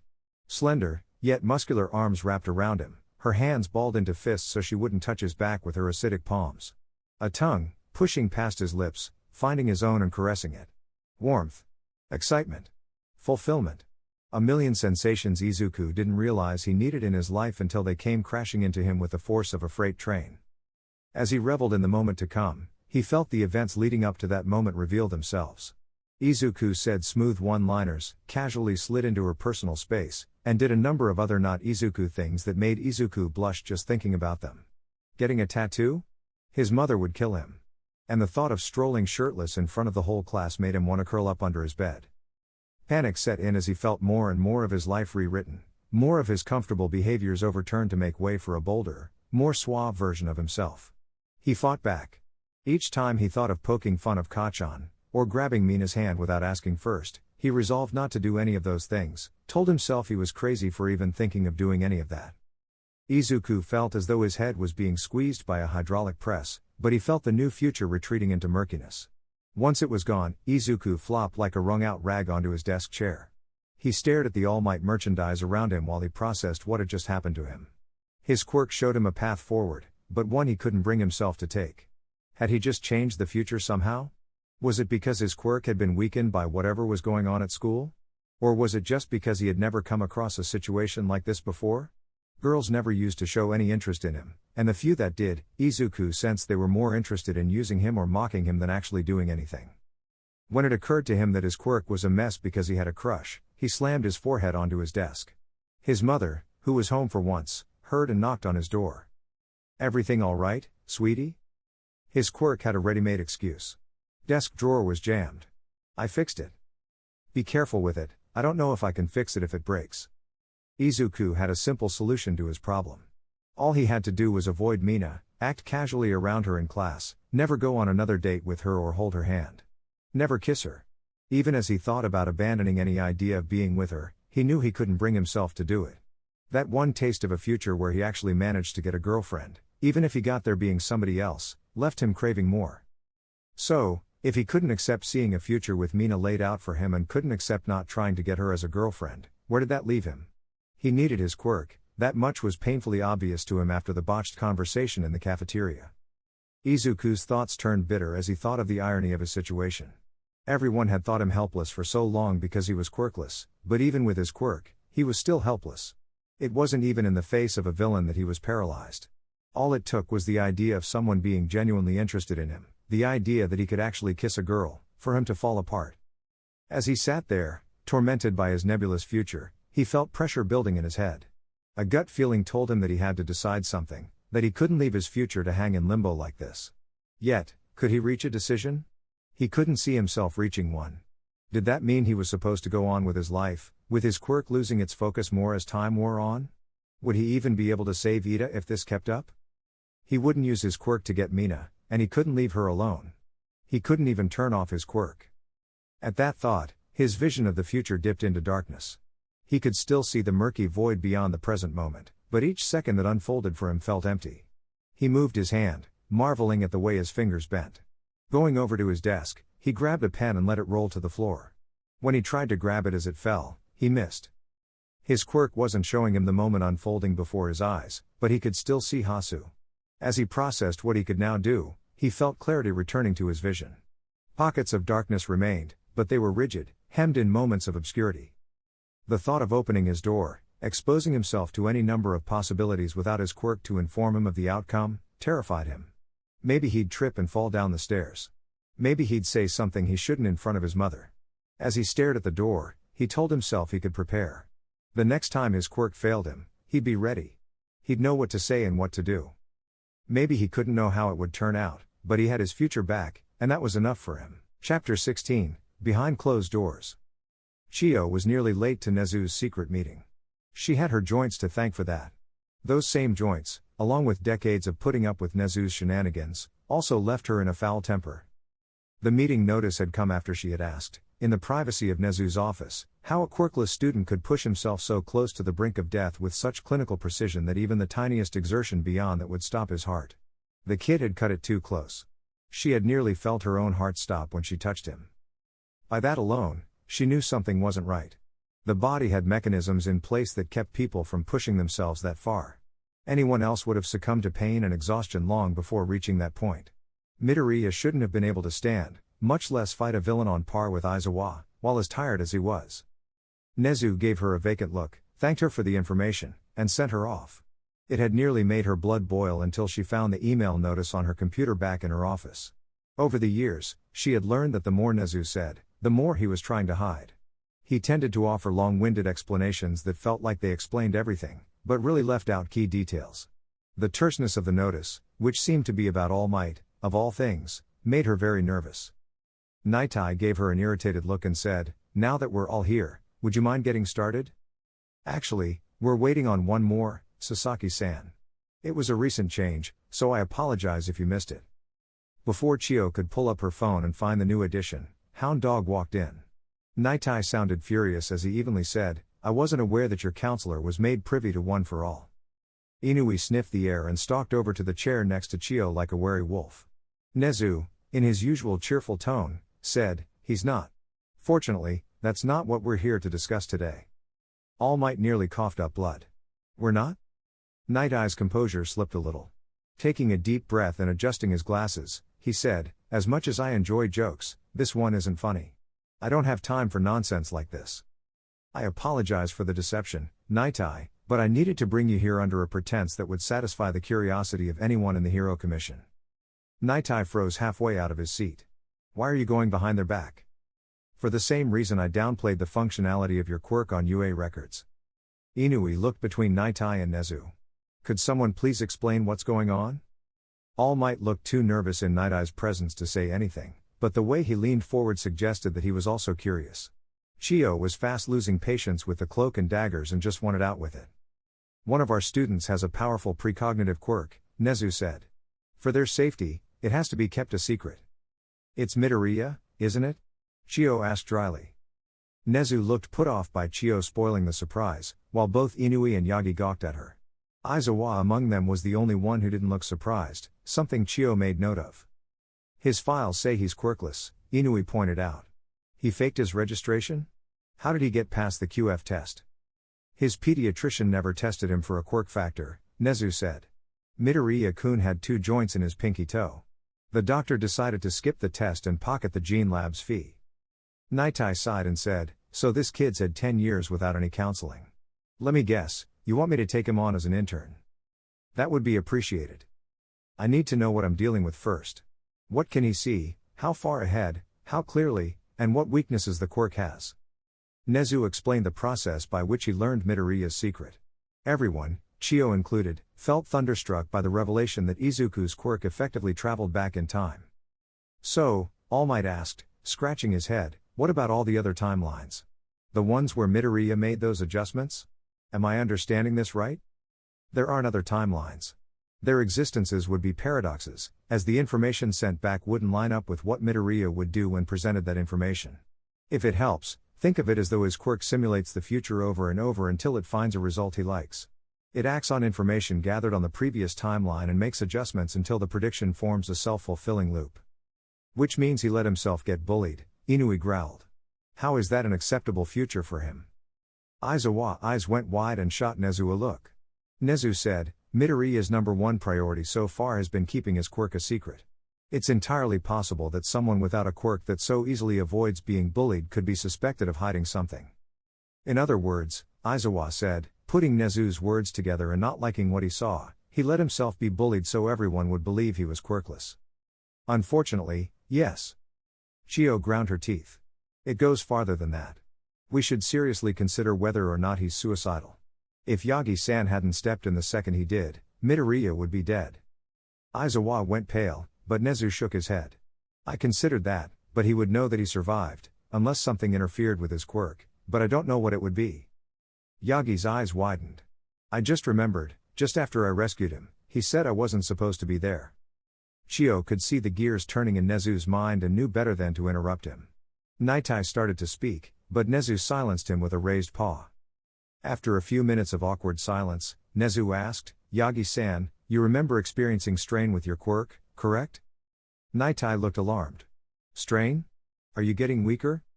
All Might blinked and said in a confused tone, yes. At the USJ, right? Did it start when you changed, or when you opened the doors?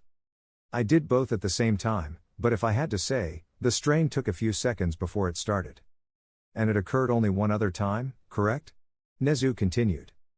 10 months ago, I think. Can you remember exactly what it is you were doing at the time? After a moment of thought, Yagi said, that's the day with the slime villain. Had a hole in my pants, and the bottle fell out. Had to rescue a kid from him. When did you feel that strain? When you changed or when you pulled Midoriya out of the slime? When I pulled him out, I think. What does this all mean? It means a couple things. First, that strain isn't a sign of you getting weaker. It's what happens when you change what Midoriya predicts. Naitai looked ecstatic as he asked, he can actually change the future?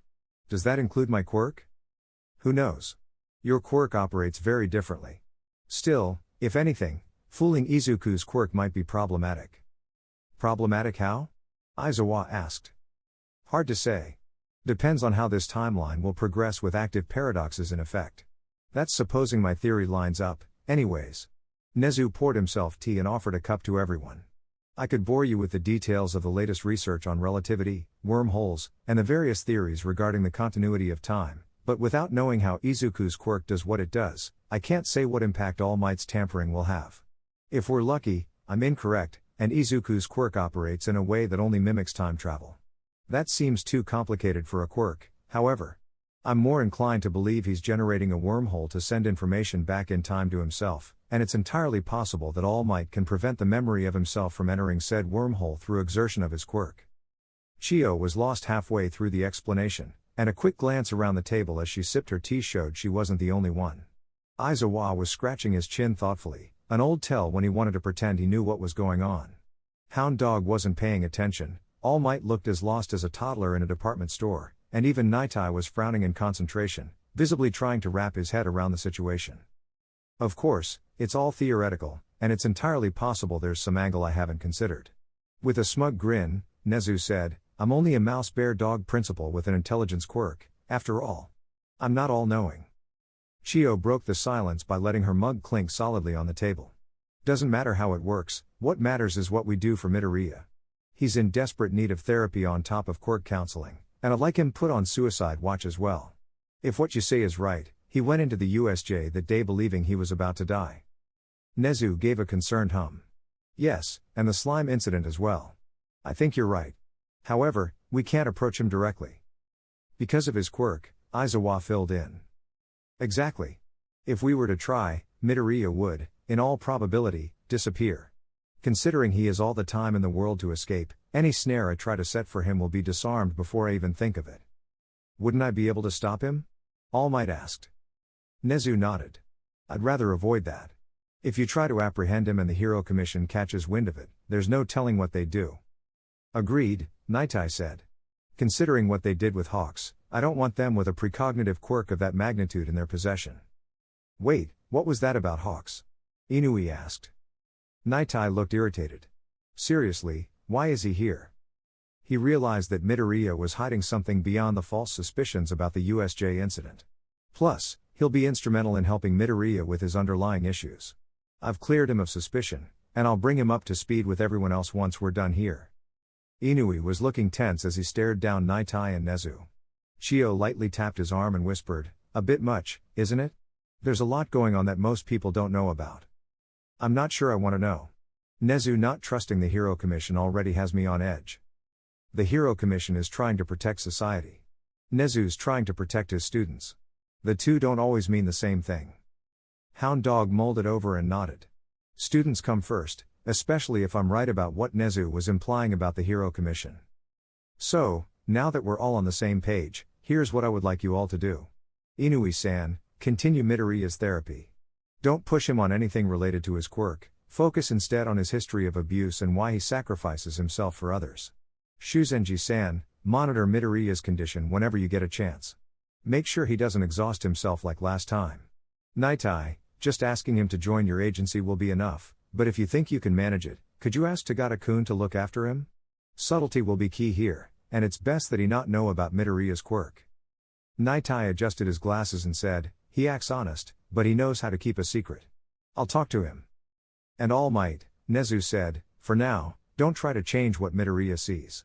I don't want him leaving on us because he's afraid he can't rely on his quirk to get him out of danger, so if you feel that sensation again, tell me, but don't act on it unless lives are on the line. He might ask you about your quirk. Use your usual deflections.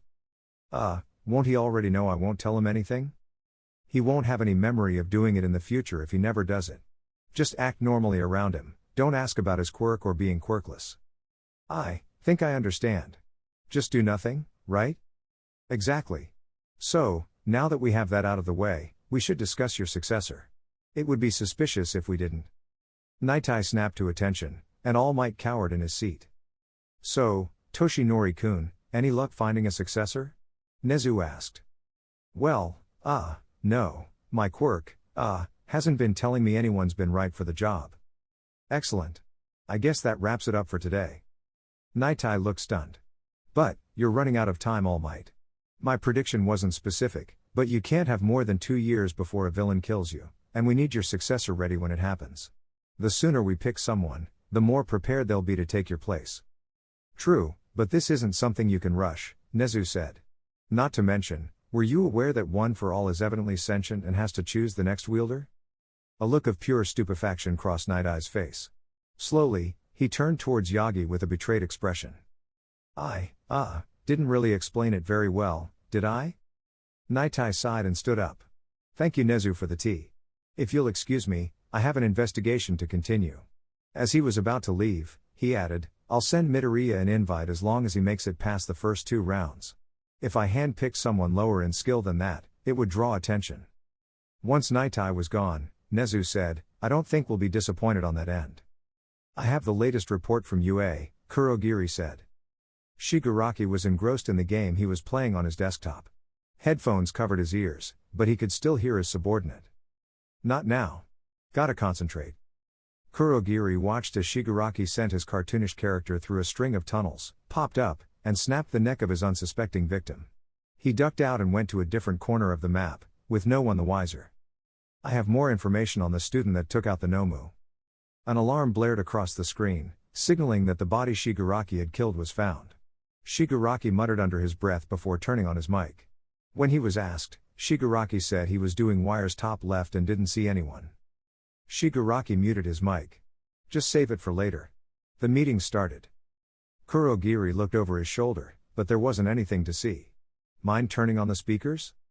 Shigaraki scowled and changed his audio settings. Kurogiri listened as 2 other players, both innocent, bickered back and forth. Don't talk when I have my mic on and I'll let you listen. Wait until the round's over. Your name's AM Hater? Isn't that a bit on the nose? I told them I hate mornings. They're Americans, they don't hero worship All Might like they do over here. Now shut up, I have an alibi to give. The vote was skipped, and everyone dispersed to do their various tasks. Shigaraki went with his teammate and 2 others towards a secluded lab in the top left. Come on, do it, Shigaraki said as he made his character dance back and forth. Kill here, call lights, lock the door, and no one will ever find the bodies. As seconds trickled by, the kill cooldown hit 0, but his partner never made a move. Eventually, the one character split off, and Shigaraki swore. What the hell was he waiting for? Maybe he was waiting for you to make the first move, Kurogiri suggested. I signaled him, but he didn't do a thing. Now they're going to suspect me. After giving it some thought, Shigaraki used the tunnels to cut off the one that got away, stabbed them, and hopped back north. With lights called, Shigaraki had time to do another kill before a body was found. Freaking useless, Shigaraki said when he saw there were still 7 left. More suspicion was thrown around, and to Shigaraki's glee, they threw an innocent into the lava pit. Perfect. Just call seismic, head to the same one, and kill anyone trying to fix it. Unfortunately for Shigaraki, his partner went to the other one. Shigaraki swore vehemently into his muted mic as the group split into 3s, fixed the seismic, and reported the body his partner killed. With a trustworthy witness, the partner was killed off. Shigaraki made a valiant effort to win against the 4 remaining town, but he got caught before his kill cooldown reset. His mouse disintegrated as Shigaraki scratched his neck with his free hand. Useless. We had that game, and he had to run off on his own. Perhaps you should have tried to follow him. Or maybe he should have followed me. I'm the one that's been trying to signal for double ills. I'm the one that was in front for the seismic. Why didn't he follow me? Command has to be earned. If your underlings don't trust your judgment, they won't follow your orders. Shigaraki narrowed his eyes. Is this about the USJ? My plan was perfect, everyone else screwed it up. I matched them up against cannon fodder they'd be strong against. It's not my fault they were too underleveled to beat a few kids with flashy quirks at their weakest. That may be so, but as their leader, their failure will be seen as your failure. Unless we can strike a decisive blow, we won't get any recruits in the future. Shigaraki tisked. A reputation meter? Management games are so boring. It may be boring, but if you want to topple All Might, you will need allies. Anger flashed in Shigaraki's eyes, and a corner of his desk turned to dust. Don't mention him around me. I'm just reminding you what needs to be done. All for One has left the planning of the next attack to you. As he said, your plan was sound, but you need to learn to adapt your tactics to changing situations. Regrouping and getting some of those villains out would at least have stemmed the damage to your reputation. If they couldn't best high schoolers, they deserved what they got. That may be so, but it still would have been to your benefit to keep them. Now, do you have a plan for your next target? The sports festival. Televised, crowded with civilians, and the perfect chance to get back at that green-haired brat. He stopped and looked back at Kurogiri. You said you had information on him? Yes, but first, All for One told me we won't attack the USJ. He'll tell you in his evening call. Shigaraki scratched his neck. Why not? Does he think I'd fail again? He believes All Might's successor will show themselves during the festival. Right after your attack, UA's principal called Nitai into the school for a meeting. All Might, along with a few trusted staff, were the only ones in attendance. No one else even knew of the meeting. I made them desperate, Shigaraki said with a grin. And after we find who it is, we kill them. He suspects Mirio Tagata, whom Nitai has taken in. We should keep a close eye on him. And the green-haired kid? Izuku Midoriya. Quirkless. After we did some digging though, I noticed something odd in their follow-up of the USJ. In a lot of the student testimonies, Midoriya had given advice or items that proved helpful or even life-saving. Some of those were specific to the situations they were in, such as giving one student the idea of taking a throwing weapon with him, or giving another moisturizer to counteract the fire zone's heat. Others were more general, such as advice on how to use their quirk. He was also the only student in the wrong zone. He clung to Ashido Mina and stuck himself to the most dangerous group. The one that got someone out and killed the Nomu, Shigaraki growled. Quirkless, huh? Fat chance of that. He put up as much of a fight as Eraserhead. Remember though, Eraserhead had been tired out after fighting 40 other villains effectively by himself. Still, it is suspicious.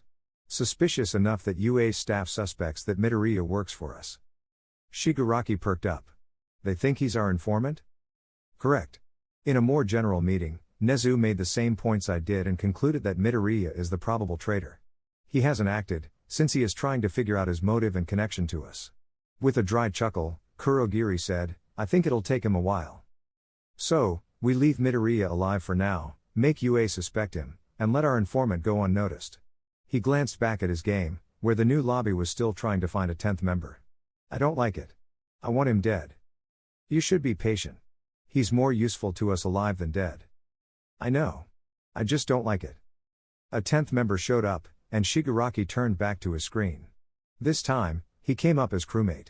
Grumbling with displeasure, Shigaraki set out on his own to do tasks in a secluded corner of the map until someone jumped out of a hole and murdered him. Good. I like watching how others work. Gives me ideas. So, do you have any other ideas for your next move? Shigaraki floated around, following his killer as they paired up for a double kill in the oxygen room before calling seismic. Shouldn't attack UA, not if it's not the sports festival. Going any other time would make me look weak. Maybe something bigger, like a hero agency? I'd do All Might's, but he doesn't have anyone there. Endeavors? Yeah, him. Let's do that. The Nomu will take some time to prepare. We should have at least half a dozen if we're going to take him on. In the meantime, there's someone I think would make a good asset, if you can convince him to join you. Kurogiri handed him a folder. Inside were Laura's pictures of the hero killer, taken from security cameras. Word is he'll be heading to Hasu soon. If we can track him down, he could be valuable in taking out Endeavor. I want to take him out myself, Shigaraki said. If I'm the leader, I can't have one of my underlings stealing my kills and taking the XP. Your quirk is a poor match against his. Someone experienced in assassination will be much better suited for killing Endeavor. How long until the Nomu are ready? We were shooting for the UA festival, so they'll be ready right around then. And the students go on internships for the summer, right? Grinning wildly, Shigaraki said, sounds like the perfect opportunity to kill a few. Don't lose focus. The students don't matter. I know they're just a side quest. I just want them to pay for ruining everything. And Midoriya? I like the idea of framing him for imposter. As the game played out on his screen, with the killer he was following winning off another double kill, Shigaraki said, maybe I should meet up with him for a bit. Chapter 16, Behind Closed Doors. Chiyo was nearly late to Nezu's secret meeting. She had her joints to thank for that. Those same joints, along with decades of putting up with Nezu's shenanigans, also left her in a foul temper. The meeting notice had come after she had asked, in the privacy of Nezu's office, how a quirkless student could push himself so close to the brink of death with such clinical precision that even the tiniest exertion beyond that would stop his heart. The kid had cut it too close. She had nearly felt her own heart stop when she touched him. By that alone, she knew something wasn't right. The body had mechanisms in place that kept people from pushing themselves that far. Anyone else would have succumbed to pain and exhaustion long before reaching that point. Midoriya shouldn't have been able to stand, much less fight a villain on par with Izuku, while as tired as he was. Nezu gave her a vacant look, thanked her for the information, and sent her off. It had nearly made her blood boil until she found the email notice on her computer back in her office. Over the years, she had learned that the more Nezu said, the more he was trying to hide. He tended to offer long-winded explanations that felt like they explained everything, but really left out key details. The terseness of the notice, which seemed to be about All Might, of all things, made her very nervous. Nightai gave her an irritated look and said, now that we're all here, would you mind getting started? Actually, we're waiting on one more, Sasaki-san. It was a recent change, so I apologize if you missed it. Before Chiyo could pull up her phone and find the new edition, Hound Dog walked in. Nightai sounded furious as he evenly said, I wasn't aware that your counselor was made privy to One for All. Inui sniffed the air and stalked over to the chair next to Chiyo like a wary wolf. Nezu, in his usual cheerful tone, said, he's not. Fortunately, that's not what we're here to discuss today. All Might nearly coughed up blood. We're not? Night Eye's composure slipped a little. Taking a deep breath and adjusting his glasses, he said, as much as I enjoy jokes, this one isn't funny. I don't have time for nonsense like this. I apologize for the deception, Night Eye, but I needed to bring you here under a pretense that would satisfy the curiosity of anyone in the Hero Commission. Night Eye froze halfway out of his seat. Why are you going behind their back? For the same reason I downplayed the functionality of your quirk on UA records. Inui looked between Night Eye and Nezu. Could someone please explain what's going on? All Might looked too nervous in Night Eye's presence to say anything, but the way he leaned forward suggested that he was also curious. Chiyo was fast losing patience with the cloak and daggers and just wanted out with it. One of our students has a powerful precognitive quirk, Nezu said. For their safety, it has to be kept a secret. It's Midoriya, isn't it? Chiyo asked dryly. Nezu looked put off by Chiyo spoiling the surprise, while both Inui and Yagi gawked at her. Aizawa among them was the only one who didn't look surprised, something Chiyo made note of. His files say he's quirkless, Inui pointed out. He faked his registration? How did he get past the QF test? His pediatrician never tested him for a quirk factor, Nezu said. Midoriya-kun had 2 joints in his pinky toe. The doctor decided to skip the test and pocket the gene lab's fee. Nightai sighed and said, so this kid's had 10 years without any counseling. Let me guess, you want me to take him on as an intern? That would be appreciated. I need to know what I'm dealing with first. What can he see, how far ahead, how clearly, and what weaknesses the quirk has.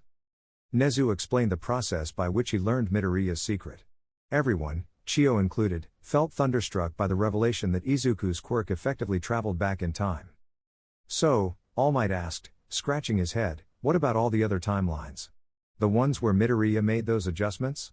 Am I understanding this right? There aren't other timelines. Their existences would be paradoxes, as the information sent back wouldn't line up with what Midoriya would do when presented that information. If it helps, think of it as though his quirk simulates the future over and over until it finds a result he likes. It acts on information gathered on the previous timeline and makes adjustments until the prediction forms a self-fulfilling loop. Which means he let himself get bullied, Inui growled. How is that an acceptable future for him? Aizawa's eyes went wide and shot Nezu a look. Nezu said, Midoriya's number one priority so far has been keeping his quirk a secret. It's entirely possible that someone without a quirk that so easily avoids being bullied could be suspected of hiding something.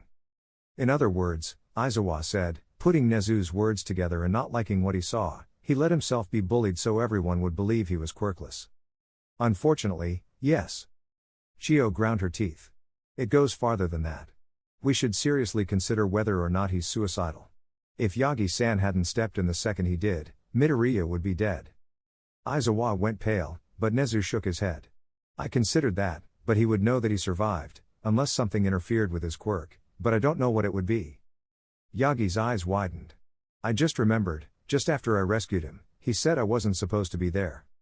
Chio could see the gears turning in Nezu's mind and knew better than to interrupt him. Naitai started to speak, but Nezu silenced him with a raised paw. After a few minutes of awkward silence, Nezu asked, Yagi-san, you remember experiencing strain with your quirk, correct? Naitai looked alarmed. Strain? Are you getting weaker? All Might blinked and said in a confused tone, yes. At the USJ, right? Did it start when you changed, or when you opened the doors? I did both at the same time, but if I had to say, the strain took a few seconds before it started. And it occurred only one other time, correct? Nezu continued. 10 months ago, I think. Can you remember exactly what it is you were doing at the time? After a moment of thought, Yagi said, that's the day with the slime villain. Had a hole in my pants, and the bottle fell out. Had to rescue a kid from him.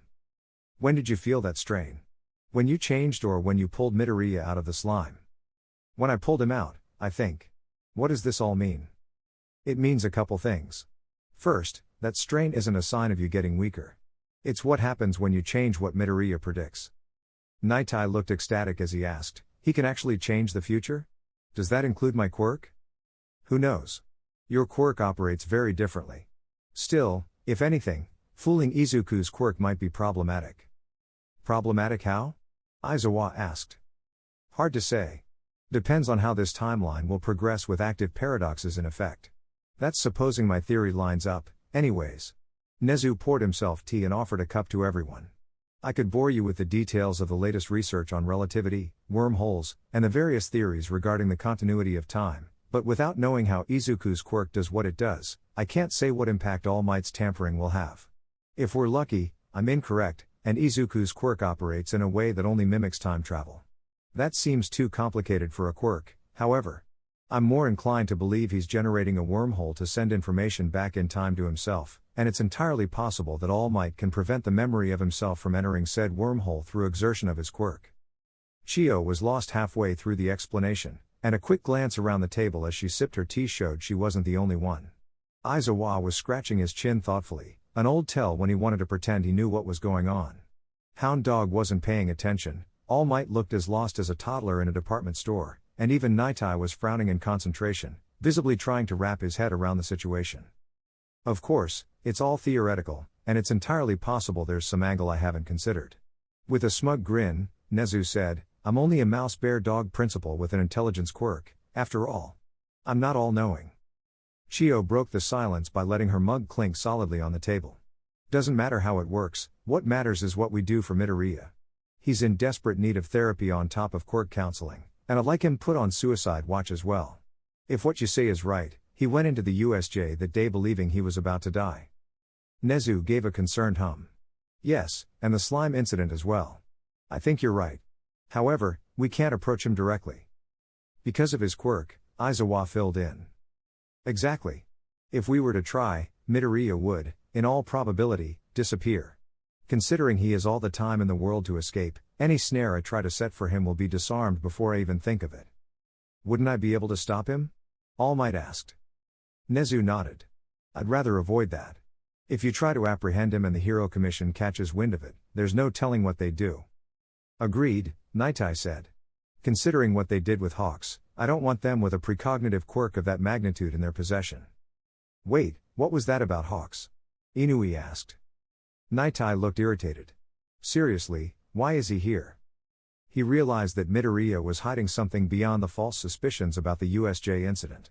Plus, he'll be instrumental in helping Midoriya with his underlying issues. I've cleared him of suspicion, and I'll bring him up to speed with everyone else once we're done here.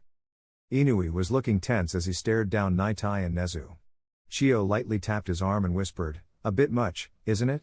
There's a lot going on that most people don't know about." "I'm not sure I want to know. Nezu not trusting the Hero Commission already has me on edge." The Hero Commission is trying to protect society. Nezu's trying to protect his students. The two don't always mean the same thing. Hound Dog molded over and nodded. Students come first, especially if I'm right about what Nezu was implying about the Hero Commission. So, now that we're all on the same page, here's what I would like you all to do. Inui-san, continue Midoriya's therapy. Don't push him on anything related to his quirk, focus instead on his history of abuse and why he sacrifices himself for others. Shuzenji-san, monitor Midoriya's condition whenever you get a chance. Make sure he doesn't exhaust himself like last time. Naitai, just asking him to join your agency will be enough, but if you think you can manage it, could you ask Tagata-kun to look after him? Subtlety will be key here, and it's best that he not know about Midoriya's quirk. Naitai adjusted his glasses and said, he acts honest, but he knows how to keep a secret. I'll talk to him. And All Might, Nezu said, for now, don't try to change what Midoriya sees. I don't want him leaving on us because he's afraid he can't rely on his quirk to get him out of danger, so if you feel that sensation again, tell me, but don't act on it unless lives are on the line. He might ask you about your quirk. Use your usual deflections. Won't he already know I won't tell him anything? He won't have any memory of doing it in the future if he never does it. Just act normally around him, don't ask about his quirk or being quirkless. I think I understand. Just do nothing, right? Exactly. So, now that we have that out of the way, we should discuss your successor. It would be suspicious if we didn't. Naitai snapped to attention, and All Might cowered in his seat. So, Toshinori-kun, any luck finding a successor? Nezu asked. Well, no, my quirk, hasn't been telling me anyone's been right for the job. Excellent. I guess that wraps it up for today. Naitai looked stunned. But, you're running out of time, All Might. My prediction wasn't specific, but you can't have more than 2 years before a villain kills you, and we need your successor ready when it happens. The sooner we pick someone, the more prepared they'll be to take your place. True, but this isn't something you can rush, Nezu said. Not to mention, were you aware that One for All is evidently sentient and has to choose the next wielder? A look of pure stupefaction crossed Night-Eye's face.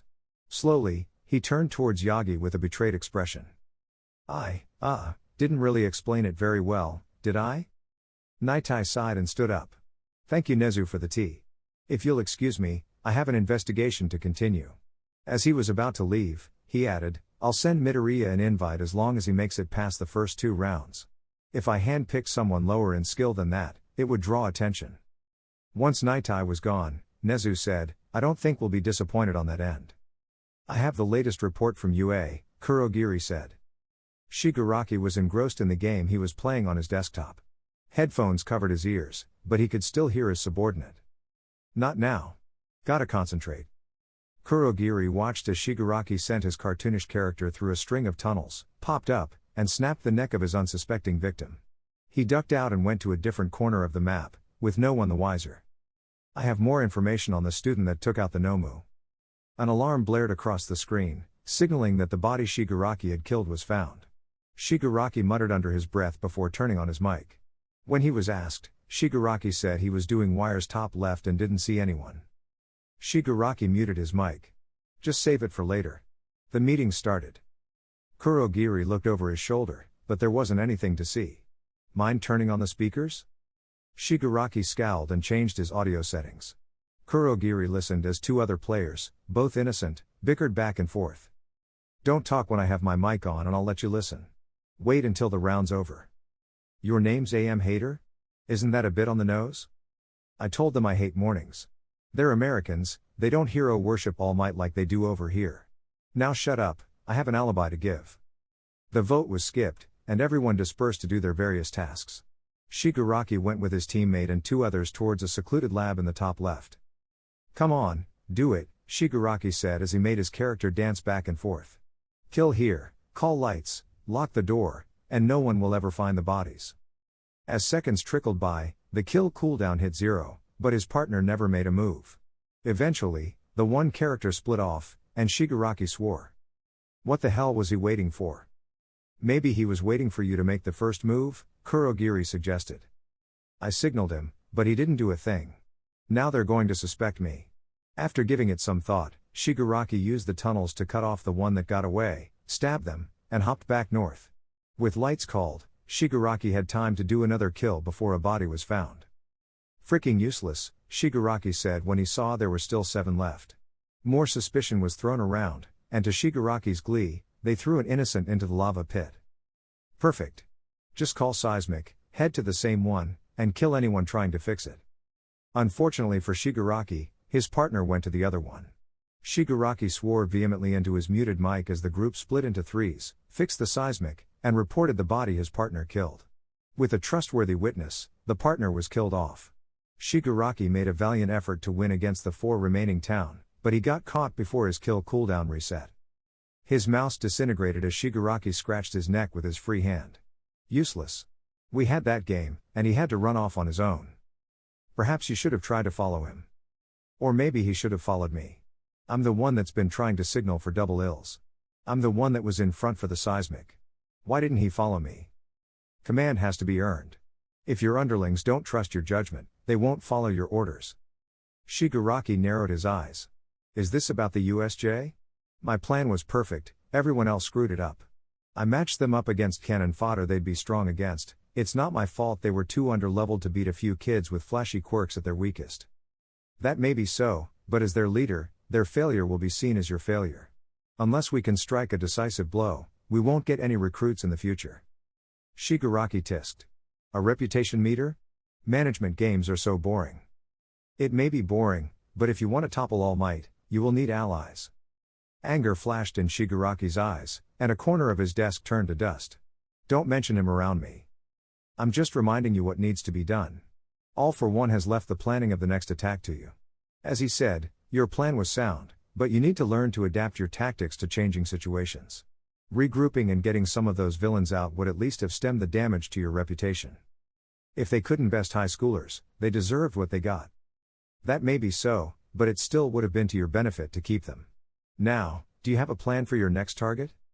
The sports festival. Televised, crowded with civilians, and the perfect chance to get back at that green-haired brat. He stopped and looked back at Kurogiri. You said you had information on him? Yes, but first, All for One told me we won't attack the USJ. He'll tell you in his evening call. Shigaraki scratched his neck. Why not? Does he think I'd fail again? He believes All Might's successor will show themselves during the festival. Right after your attack, UA's principal called Nitai into the school for a meeting. All Might, along with a few trusted staff, were the only ones in attendance. No one else even knew of the meeting. I made them desperate, Shigaraki said with a grin. And after we find who it is, we kill them. He suspects Mirio Tagata, whom Nitai has taken in. We should keep a close eye on him. And the green-haired kid? Izuku Midoriya. Quirkless. After we did some digging though, I noticed something odd in their follow-up of the USJ. In a lot of the student testimonies, Midoriya had given advice or items that proved helpful or even life-saving. Some of those were specific to the situations they were in, such as giving one student the idea of taking a throwing weapon with him, or giving another moisturizer to counteract the fire zone's heat. Others were more general, such as advice on how to use their quirk. He was also the only student in the wrong zone. He clung to Ashido Mina and stuck himself to the most dangerous group. The one that got someone out and killed the Nomu, Shigaraki growled. Quirkless, huh? Fat chance of that. He put up as much of a fight as Eraserhead. Remember though, Eraserhead had been tired out after fighting 40 other villains effectively by himself. Still, it is suspicious. Suspicious enough that UA's staff suspects that Midoriya works for us. Shigaraki perked up. They think he's our informant? Correct. In a more general meeting, Nezu made the same points I did and concluded that Midoriya is the probable traitor. He hasn't acted, since he is trying to figure out his motive and connection to us. With a dry chuckle, Kurogiri said, I think it'll take him a while. So, we leave Midoriya alive for now, make UA suspect him, and let our informant go unnoticed. He glanced back at his game, where the new lobby was still trying to find a 10th member. I don't like it. I want him dead. You should be patient. He's more useful to us alive than dead. I know. I just don't like it. A 10th member showed up, and Shigaraki turned back to his screen. This time, he came up as crewmate.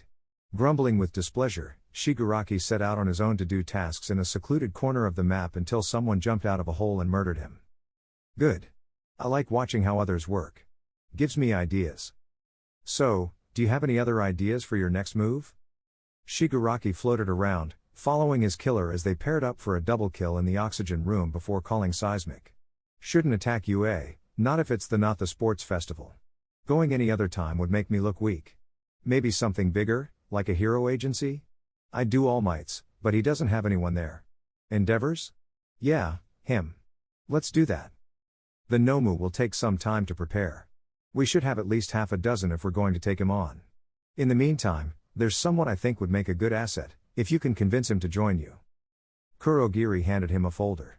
Inside were Laura's pictures of the hero killer, taken from security cameras. Word is he'll be heading to Hasu soon. If we can track him down, he could be valuable in taking out Endeavor. I want to take him out myself, Shigaraki said. If I'm the leader, I can't have one of my underlings stealing my kills and taking the XP. Your quirk is a poor match against his. Someone experienced in assassination will be much better suited for killing Endeavor. How long until the Nomu are ready? We were shooting for the UA festival, so they'll be ready right around then. And the students go on internships for the summer, right? Grinning wildly, Shigaraki said, sounds like the perfect opportunity to kill a few. Don't lose focus. The students don't matter. I know they're just a side quest. I just want them to pay for ruining everything. And Midoriya? I like the idea of framing him for imposter. As the game played out on his screen, with the killer he was following winning off another double kill, Shigaraki said, maybe I should meet up with him for a bit.